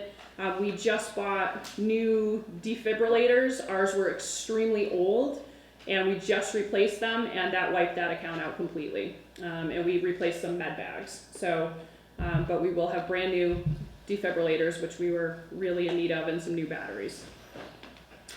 Tony, here's the answer to your question.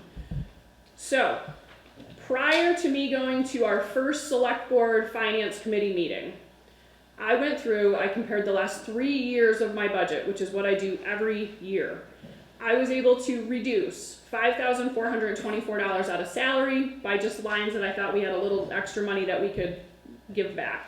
Expenses, $9,070.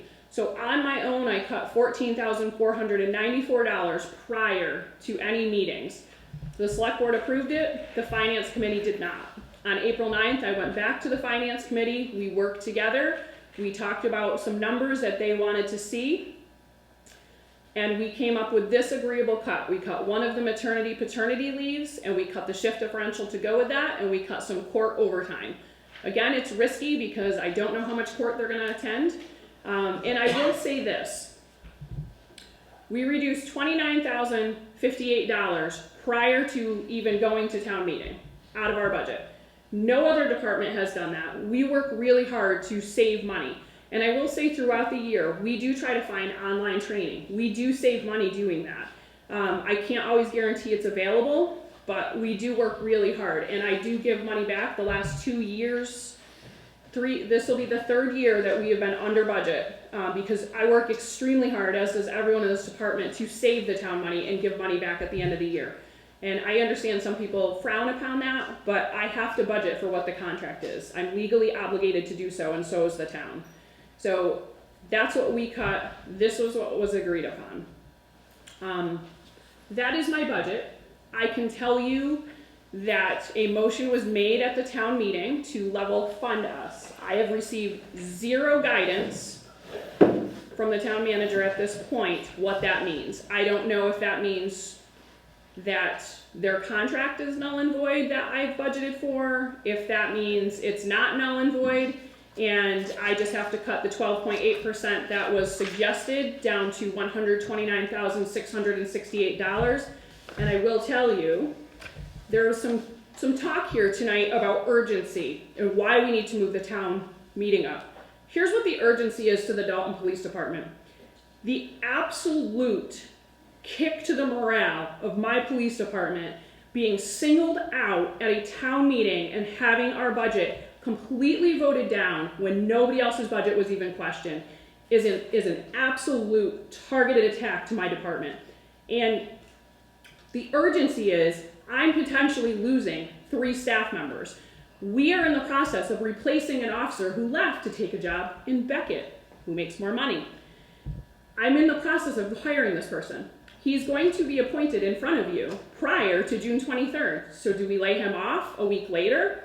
Is that what we're planning on doing? Because that's what I'm gonna have to do. We're gonna lose. If those cuts were to go through, I'm just gonna give you a little bit of a summary. And no, I am not bullying, because my obligation is to provide police services and safety to this community first. Everything else is last. Community policing is the first thing that goes. DARE program, National Night Out, Letters from Santa. If you're not familiar with that program, that is a program the first year Becky and I paid for out of our own pockets because we came up with this great idea, and I saw this little mailbox at Target. And kiddos put their letters to Santa in a mailbox, and we send them back a handwritten letter from Santa. So the Buddy Walk. The Buddy Walk is something we take part in every single year. They're gonna have to hire detail officers because we can't budget for that anymore. Halloween Walk. We pay for candy bars and we give out candy to little kids and we pay to be there.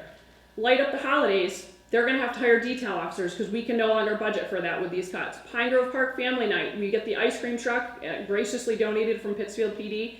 Same with Craneville Family Night. We can't do those things anymore with these cuts. Ooh, holy cow. It's jumping because it's sick of hearing me. The comfort dog, if anybody, you're killing me, Smalls. Hold on.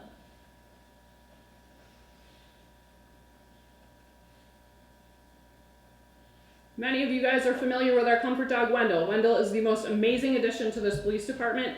He goes all over to the schools, to events. He takes part in Special Olympics. He's the first dog in the state to be DARE certified.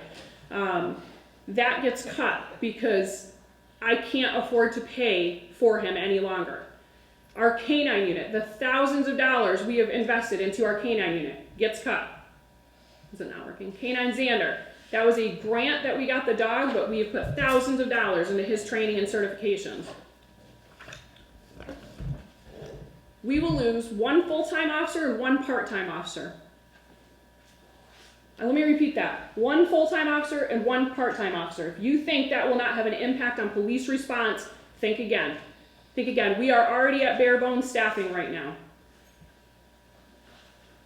Our crossing guard. If anybody knows Millie, she's been employed by this town for well over 30 years. And our crossing guard at Craneville will be gone because I can't afford to pay for it with the cut that was suggested at the town meeting. We finally, after 2 decades, got a detective position back. He is now completing his detective school this week. He is certified in sexual assault and forensics. The amount of time, money, and training we have just put into this position to put it back to patrol. We have many investigations that require specific training. We have moved this department so far forward for a targeted attack to take us backwards. So Detective Bradley will have to go back to patrol. And then when people come in and need a specific service, it's not going to be available to them any longer. Our matron position, can't afford to pay for it. It's going to just have to go to department overtime instead of saving a little bit of money having a matron. And I still have another $10,100 to cut to get to the proposed $129,668, or a 12.8% cut to our police budget. So that's what I spent my last week doing instead of preparing for the carnival or all the proms that I have to deal with or the 2 grants that I have to deal with. I have to deal with a budget cut that we should not. I have no issue with any questions to our budget. I welcome anyone to come in and look at this budget anytime. It is extremely, as you can see, transparent. But this is what we do. So if anyone has any questions, I'm happy to answer them. Yeah, this list you're talking about, where did that come from? Where did what come from? The 12.8%. Mr. Drosine made a motion at the town meeting to level fund us. So when I have the signed contract that I have to budget for, when he said to put us back to $1.535 million, which You mean level fund, that was last year's budget? That's correct. Okay, I'm just trying to get this Yes. straight. Yeah, that was the motion he made at the town meeting. And that's what that would do to our budget. I got one follow-up question. Okay. Non-budgetable. Okay. The firing range over there, Mm-hmm. you mentioned the ammunition issue. Mhm. Is that, firing range dedicated solely to the Dalton Police Department? Occasionally, we will use it for Crane and Company will come up and certify, and sometimes our EPOs, but that's about it. Thank you. I've got questions from the neighbors from time to time Yeah. that live over there. You probably heard them. We try very hard not to utilize it. Yes, yeah, I don't know. Yeah, Crane and Company, I think that's fair to allow them. They've actually donated equipment to that range, so we do share with them. Any board members have any questions at the end?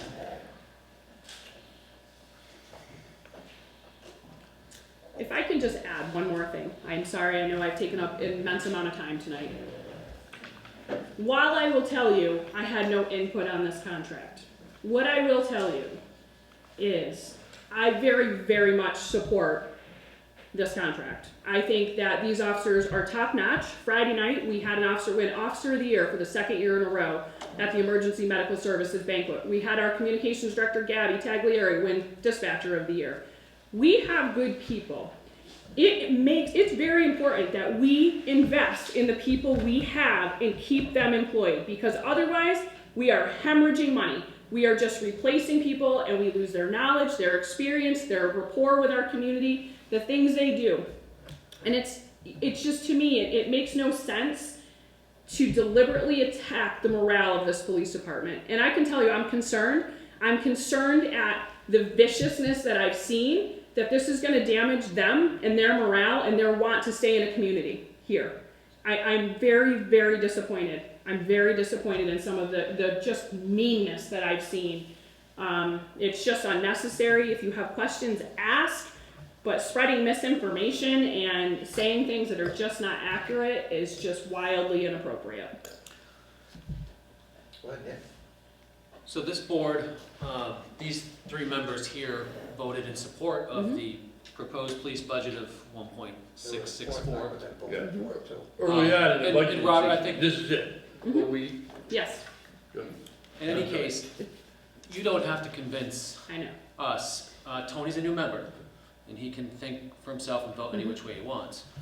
I'm of the opinion that, frankly, we should support this budget and present this exact number back at the special town meeting, because this is what the department needs. This is just a smidge lower than what you saw the first time, because we collaborated with the finance committee on April 9th and lowered it an additional nearly 15,000. That's right. So that's it. It's just a little lower than what you saw. So what's that number, Chief? This number currently is. And while you look up that number, just say one more thing. Yes, please. If you're able to present the budget on a line item basis Mhm. with the impacts of what potential cuts would look like, Mhm. I think some people would certainly reconsider their position as one suggestion, and then the other would be, frankly, I think more people should come and vote on this budget Right. to support the police department. Mhm. So I'm in support of the budget as presented for the special town meeting. I don't believe a cut budget should be presented. If for some reason this budget were to fail again, then I think you'd probably have to go to that level. But let's in my view, pursue this. I don't know if this requires a vote from the board, but. oh, we can, I'd like to make a formal motion if I know the final number that was agreed by the finance committee and the chief. So our expenses total was $191,338 for an increase of 2.81%. I'll give you the total numbers. Our salary was $1,664,924,000. sorry, wasn't that the total? Oh, excuse me. Yeah. It increased $129,668. So the total budget is $1,664,924. This is the budget the finance committee also supported Unanimously. along with the select board. Okay. Unanimously. After the select board supported a slightly higher rate. Yes, Yeah, okay. that's correct. Chief, Yes, sir. Where does your budget stand compared to other police budgets? That's actually a great question. I put out a survey to all the, comparable departments. We are right in, so Williamstown, for example, is the exact same size department as us, 13. Their budget is 1.9 million and change, so they're about 300,000 higher than us. Lee and Lennox, their departments are just a little bit smaller than us, so they're a little bit lower, like 1.5. So we're all relative. There's nobody that's out of order or spending far more money than others. It's all pay scale, and we're right kind of towards the bottom. So it's just where we are. I'd just like to say, I'm shocked. These men and women put on that uniform every day, their life's on the line for these people in town. A lot of, they see stuff people never in this room would ever even imagine seeing. And I just take my hat off to them, the fire department, or highway department, and to just cut one department and not everybody is just totally wrong in my opinion. We owe these people the greatest respect we can give them. I mean, they're literally putting their life on the lines for us. I will say that after hearing some input, we're learning right now how to post our police log, and we're going to start posting that on a weekly basis. I think that would be very, very informative for people. Again, there was some serious misinformation at the town meeting saying what we do and what we don't do, and I think facts matter, and I think by posting the police log in a media type way, so it's not encroaching on people's privacy, but you get to see what it is that we do every day, I think will be a great thing. So Dan, I just want to follow up with Dan's notion, and I'd recommend that we support a budget figure of $1,664,924 for the police operating budget fiscal year 26. Is that a motion? That's a motion. Second. Motion been made and seconded. Is there any further discussion? Yeah, I'd just like to say, what we're doing here is reiterating our support for the police department at the special town meeting, almost an annual town meeting. I don't know what prompted it. There was an aberrant behavior because there was an extra large crowd. I still puzzle on why they did that, when they were adamant about it, cutting the police board department. I'm certain that's not gonna happen again. But it is interesting. But anyway, this board fully supports and believes in funding the police department. And this is the budget that we are gonna recommend to the town meeting. Thank you. Right. Move the vote. Move the vote. All those in favor? Aye. Opposed? Thank you guys for everything you're doing, man. I'll say one more thing. If we're talking about cuts, it should never be to one specific department necessarily. Absolutely. It should be considered across the board for the whole town, for the whole budget, not just one department. That's the way. At the last minute. Right. It was clearly a targeted inference towards the police department. Why? I'm puzzled. We got the answer. I don't know. A lot of those people at the town meeting were there to vote against the placing of the police department on this property right here. They turned out en masse. So how did that translate into being anti-police? I'm not sure. Well, I can tell you a lot of people came to us afterwards and they were horrified that they voted incorrectly because they were confused at how to do the vote. I heard that repeatedly. Because I don't think it was explained super well on how to do that. But I will say, again, I very much appreciate the support and the sense of urgency for a town meeting to be on June 9th is so I can let my staff know if they're employed. So Just wait, we haven't, I don't think this board has voted to call a special town meeting yet. no, I know. But there's been some talk about what the urgency is from people who do not have to lay people off. I do, and I have to lose an immense amount of things that we have worked very hard to achieve in the last 4 years. So they may not have urgency, we do. We do. Okay, thank you.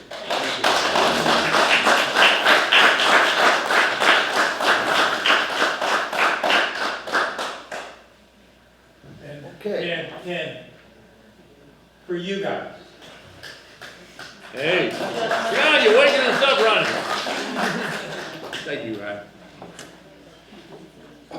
Okay, next on the agenda is a proposal for a special town meeting on June 9th. We we have it proposed, is there a motion to move it forward to June 9th? Make a motion of the special town meeting on June 9th. Second. Okay, motion's been made and seconded. Is there any further discussion? I gotta be honest, I agree with two of the people that spoke. That is a little too soon. I mean, there's gotta be preparation time for the town manager and for this board to consider other items of business, to be on that warrant. It's not just about the police, although that's an important component, we do have other town business. Well, we can always have another town meeting. Here's one thing. I just want to kind of rebut that a little bit and state that this is the only budget that failed, and it truly is the reason we're having a special town meeting. If we can add other things on, that's the idea, but if they're not ready in time, this is the budget that's the most important, to be honest with you, to be making a decision on, and that's why we're having this meeting to begin with. If there's other items that need to be added, certainly could consider a future town meeting. And we can also stress the urgency of the town employees to do their best to prepare other items. That being said, let's look at this warrant here. I mean, are we approving the warrant as well in this motion, or just the meeting date? Is there a warrant? Are you doing a warrant? I just have a comment too. Go ahead, Tom. I know, and I talked to This Tom was earlier tonight. earlier, is that it would have been great to do the 16th, but unfortunately. It's not available. It's not available. So that would have been a great middle ground, John. but it's Yeah, not. and that was my thinking, like, They're not available. So. but what about the 17th? Yeah, why do we have to do it on a Monday? The 17th is graduation. It's a busy. On a Monday? Oh, Yeah, well, why are we stuck on a Monday? It's the normal, traditional annual town meeting date, but for a special town meeting, I'd imagine we could set, the 17th, Tuesday the 17th, if the venue's available. Well, I think there's more people, once graduation starts, people start leaving town for the summer and whatnot, so. The 17th, the Tuesday? Well, school doesn't get out until later that week, or even, I don't know, the 23rd or something. I would prefer the 17th. It's a Tuesday, right? Well, Dan, you had an argument. Why should it be not? Yeah, I believe we should move to approve this budget as soon as possible, is the main reason. Setting the special town meeting for June 9th, you had an argument for that. I guess I wanted to follow up too, John, in terms of saying, well, what Sandy wrote in terms of saying she'd like to have more time in terms of study, but I also understand that if indeed you don't have that time, that there could be a special town meeting to adjust the budget accordingly in the fall. Absolutely. So, in terms of vocational education costs, Yeah. bring down the tax rate, shavings here and there, so it doesn't There's more prevent time. us from meeting in the fall to address those accounts, Yes. to reduce the tax rate. It's interesting, it was like decided, and I questioned that, to be on the 23rd. It was locked in stone. If anybody could do it, how can you set a meeting for the 23rd if the select board hasn't voted? The 23rd was never. But, yeah, it was. We were told that's when it was gonna be. But it then got back to the 9th. It's kind of a drastic change without really much consideration, but hey, I'm available, I can do it. Okay. It's drastic circumstances, so to speak, John, that's Yeah. the problem. Okay. Circumstances. Yeah. Motion's been I agree. made, seconded, okay, let's call a vote. I said, June 9th, right? Okay, June Yeah, 9th. that's what I seconded, yeah. All those in favor of June 9th? Aye. Aye. Opposed? Okay, June 9th. and if we could have, we don't actually have to vote on the warrant till Tuesday. That is a week from tomorrow. Let's do that. Yeah, in case there's anything added to it. somebody's- But please look at it carefully. This version has been approved by town council. I very much doubt that we'll, in the next week, have more to add to the warrant. But we might. I have one thought, Tom, in terms of Berkshire Concrete. I don't know if we should set aside some monies for the future in terms of addressing the situation. And I have no idea how much money that would be in terms of monitoring equipment or what have you. but I'd certainly like to know if you would suggest a number for us to consider as a warrant article. I can't say anything to that. No, I can't either, but I don't know how the board feels. Maybe that would be a good one for the fall. Okay, I'm just saying, you know. Tony, I think you got a good idea there. I mean, we could set up a fund to facilitate the things we've talked about. Such as hiring engineers, equipment, monitoring equipment. Okay, I guess we're gonna have to pay for that. And it's not a bad idea. We spent some of it. We had $2.4 million in free cash. Right now, in terms of monitoring equipment, the intention is to have, the intention expressed to the planning board anyway, has been to make that a requirement of the special permit and have Berkshire Concrete pay for it. I understand that, but just as a buffer for us. But I understand it could be a fall item too. Well, I think, Tony, you're absolutely right. I mean, can you put a, what? I can't put a number to anything. I didn't ask you for a number, but you still put the article in a motion. And we talk about it next week when we're gonna approve this warrant. Yeah. On the, what? Was 27. 27th, yeah. Yeah, Tuesday the 27th, right? Okay. I mean, we can put an article on there, right? To fund related costs of enforcing the bylaws and monitoring and paying expenses of our fight against county concrete. Once you put forth a proposal, maybe, or maybe talk with town manager separately, it seems like trying to flesh that out now might not be the most productive use of our time, but certainly in the next few days. Yeah, but you support putting it on to make a, I support listening to anything that, fellow board members want to propose, put forth, but I don't necessarily support trying to brainstorm something right now. No. No, we can't right now, because it's So, not agenda. Tony, we can. Do an FYI. We'll get it to Tom. Yeah, that's fine. You and John talk and bring it to the board. Sure. Okay. Is there anything we're committed to yet? That you can specifically point to? Yeah, aren't we paying for it? This engineering, aren't we gonna be paying for that? That's a reserve fund transfer. I'm sorry, for the engineering for? Regarding the Berkshire County concrete problem. Reviewing the plan, yeah, that's a reserve fund transfer. It will be taken up by the finance committee the day before we get the quotes in. That's the consultancy, right? The consultancy Yeah. party. Yeah.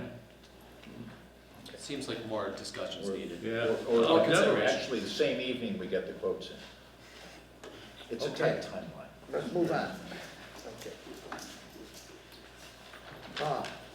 Accept the climate action plan as presented on April 28th, 2025. I believe David was going to present that for the committee. Okay, is David still there? Yeah. Go to bed. I'm still here. Okay, David, you're on, man. I'm not gonna represent the climate action plan, but you guys have had it for several weeks. There's a video of it, of the community event. We spent the better part of the day presenting that to the community. What I will say is there is nothing there that commits the town financially to anything at this point. It is a document, policy recommendation, not prescriptions for solving climate change. It provides a context the same way that the master plan and the MVP plan. It's just a context document to say this is what the town kind of agrees to, that we should work toward fulfilling the state mandate for decarbonization and energy use reduction moving forward. And as far as recommendations go, it's impossible at this point to predict what the technology changes are going to be, what the town's position is going to be at any specific time as we move forward. What I can say as chairman of the Green Committee is that we have not and we do not intend to present anything that is going to fiscally strain the community, and what we do, or what we are guided by is the availability of state grants to support all the activities that we propose. Everything that we put to town hall, everything we have put forward to town hall as far as renovations and such are consistent with what is already planned for town hall. We kind of pick and choose which elements of the municipal facilities can be covered by green community grants. Same thing with streetlights, and what we have shown is that there have been significant returns on all of those investments. And the climate action plan was more to gain information about what the community as a whole believes. We did a pretty extensive survey to find out what the community priorities are. And we're certainly rolling those into what our plans are for the future as far as educating the community as to what being green and what being sustainable means, and where we need to be as far as, like I said, following the state mandates and decarbonizing, doing our share as far as trying to control climate change as much as we can. So I would just ask that the select board vote to accept that as kind of a guidance document for the town of Dalton moving forward, and find the context for making decisions as we move into the future. David, thank you for all your great work, you and your committee, and we'll take a vote on this right now, okay? Mr. Chairman, I would move that we vote to accept the Climate Action Plan, parentheses, CAP plan, as presented to this board on April 28, 2025. Second. Okay, motion's been made and seconded. Is there any further discussion? I just wanted to say I appreciate David's clarification that it's not a financially binding commitment for the town or its citizens, and for that reason I can support it. Okay. All those in favor? Aye. Aye. Opposed? David, thank you. Keep up the good work. Thank you, We sir. appreciate it. How's the construction going? Mr. Chair. Talk to Tony if you have any other questions there. He lived this whole thing with us. Thank you. Thanks, Dave. Mr. Chair. Have a good evening.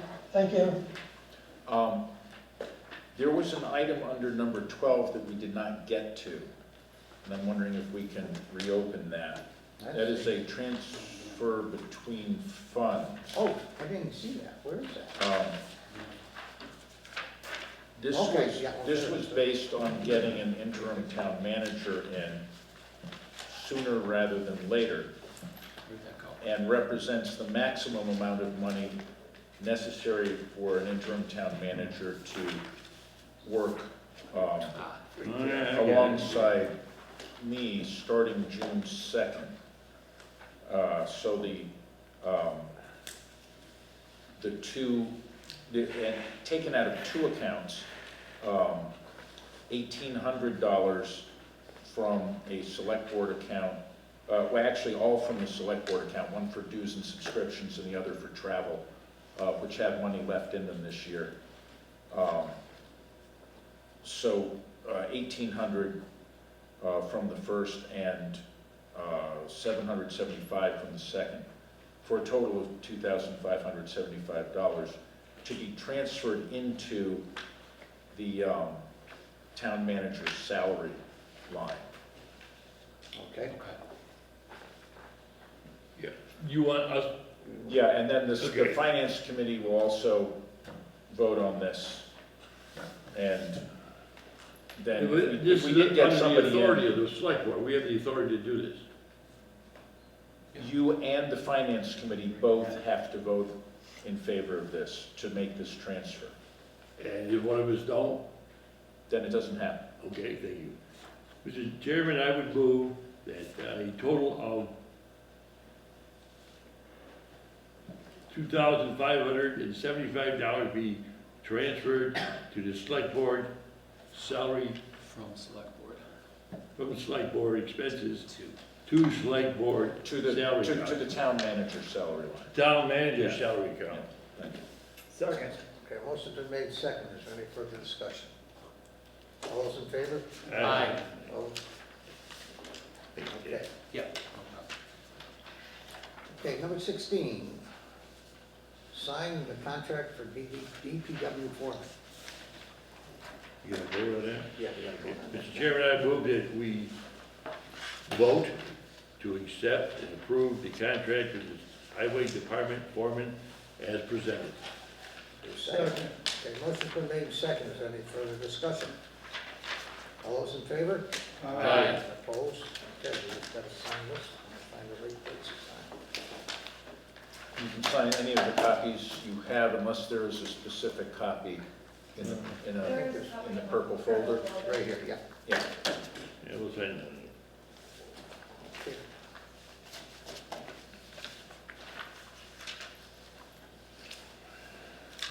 Okay, don't take off this. Go ahead, John. sign it. Okay. We get future agendas. Remarks of the select board. I have one remark, Bob. Okay. I wish Henry was here, he's left, but hopefully he'll listen in. Henry's remark about voting at town meeting, I think there was sentiment amongst many people, myself included, in terms of having a secure private vote. And I was approached by a committee member that I work with, and he provided me with information in terms of a company in Massachusetts that does electronic voting. In fact, Lee does it, Lanesboro does it. You can purchase the devices, you can rent the devices. I talked to our town clerk, she would prefer in terms of renting, so it's no headache in terms of maintaining hundreds of these units. They come and set it up. It's a one-off, hopefully one meeting for the year, and everybody would vote securely and safely. I've used it at MTA meetings with 800 people at one time. It's a wonderful system. You vote within a minute 30, and the results are displayed right up in front of everybody. So just as a point of reference, I think we should discuss this with the Finance Committee and our own committee. Yeah. For the future, for a future time. Can you find us some costs on what that Sure, costs? I do have cost, Bob, yeah, sure do. Basically speaking, it was $40 to purchase a unit versus $10 to rent. Okay. From one company. I just want to offer an alternative theory as to why the vote changed so drastically from when it was card vote to private vote. It was because of confusion as to how people were voting and what box they were putting their vote in. It was not because they were afraid to show what their vote was, in my opinion. I think that's baloney. If that was the case, no one would ever want to vote for the police budget if they were afraid of something. I don't know what are people afraid of here. Please tell me. I didn't want to get into an argument with public comment period. I don't think we should do that.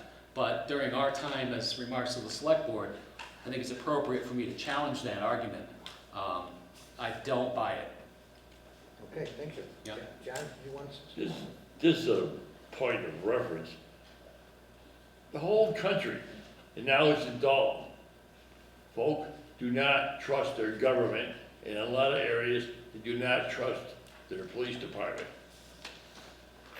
And eventually, that kind of nationwide attitude seeps down to Dalton, through the internet more than likely. And we've never had this issue before, this kind of acrimony in a meeting. We had a meeting of the joint meeting of the board, select board, and the police building commission.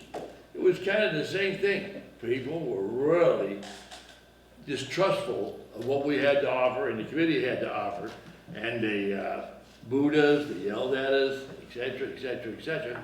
Then the same attitude carried over to the annual town meeting on the, whatever it was, Monday. And I think it's part of the national concern for the country, and the views that are held nationally have now come to our little town and seeped into the electorate. That's my thinking about it. Okay, you all set, John? Yeah, sure. Thank you. Let's see, items not anticipated 48 hours before the meeting. Do you have one, Tom? No. Anybody? Okay, we'll get to the announcements. The town is seeking volunteers, including for its cultural council responsible for reviewing arts and cultural grant proposals and approving projects. If you're interested in being on the Dalton Housing Authority, please see call Sue Gregory at 684-2493. For other volunteer opportunities, please visit the town website. The town of Dalton currently has the following employment opportunities: town manager and DPW motor equipment operator. Please visit the town website or contact the town manager's office for more information. Dalton's official meeting postings, agendas, and minutes can be viewed at mytowngovernment.org/01226. The next meeting of the Dalton Select Board is scheduled to take place on Tuesday, May 27, 2025 at 7 p.m. at the Dalton Senior Center with an option for remote participation. Motion to adjourn. So moved. All those in favor? Aye. Tom.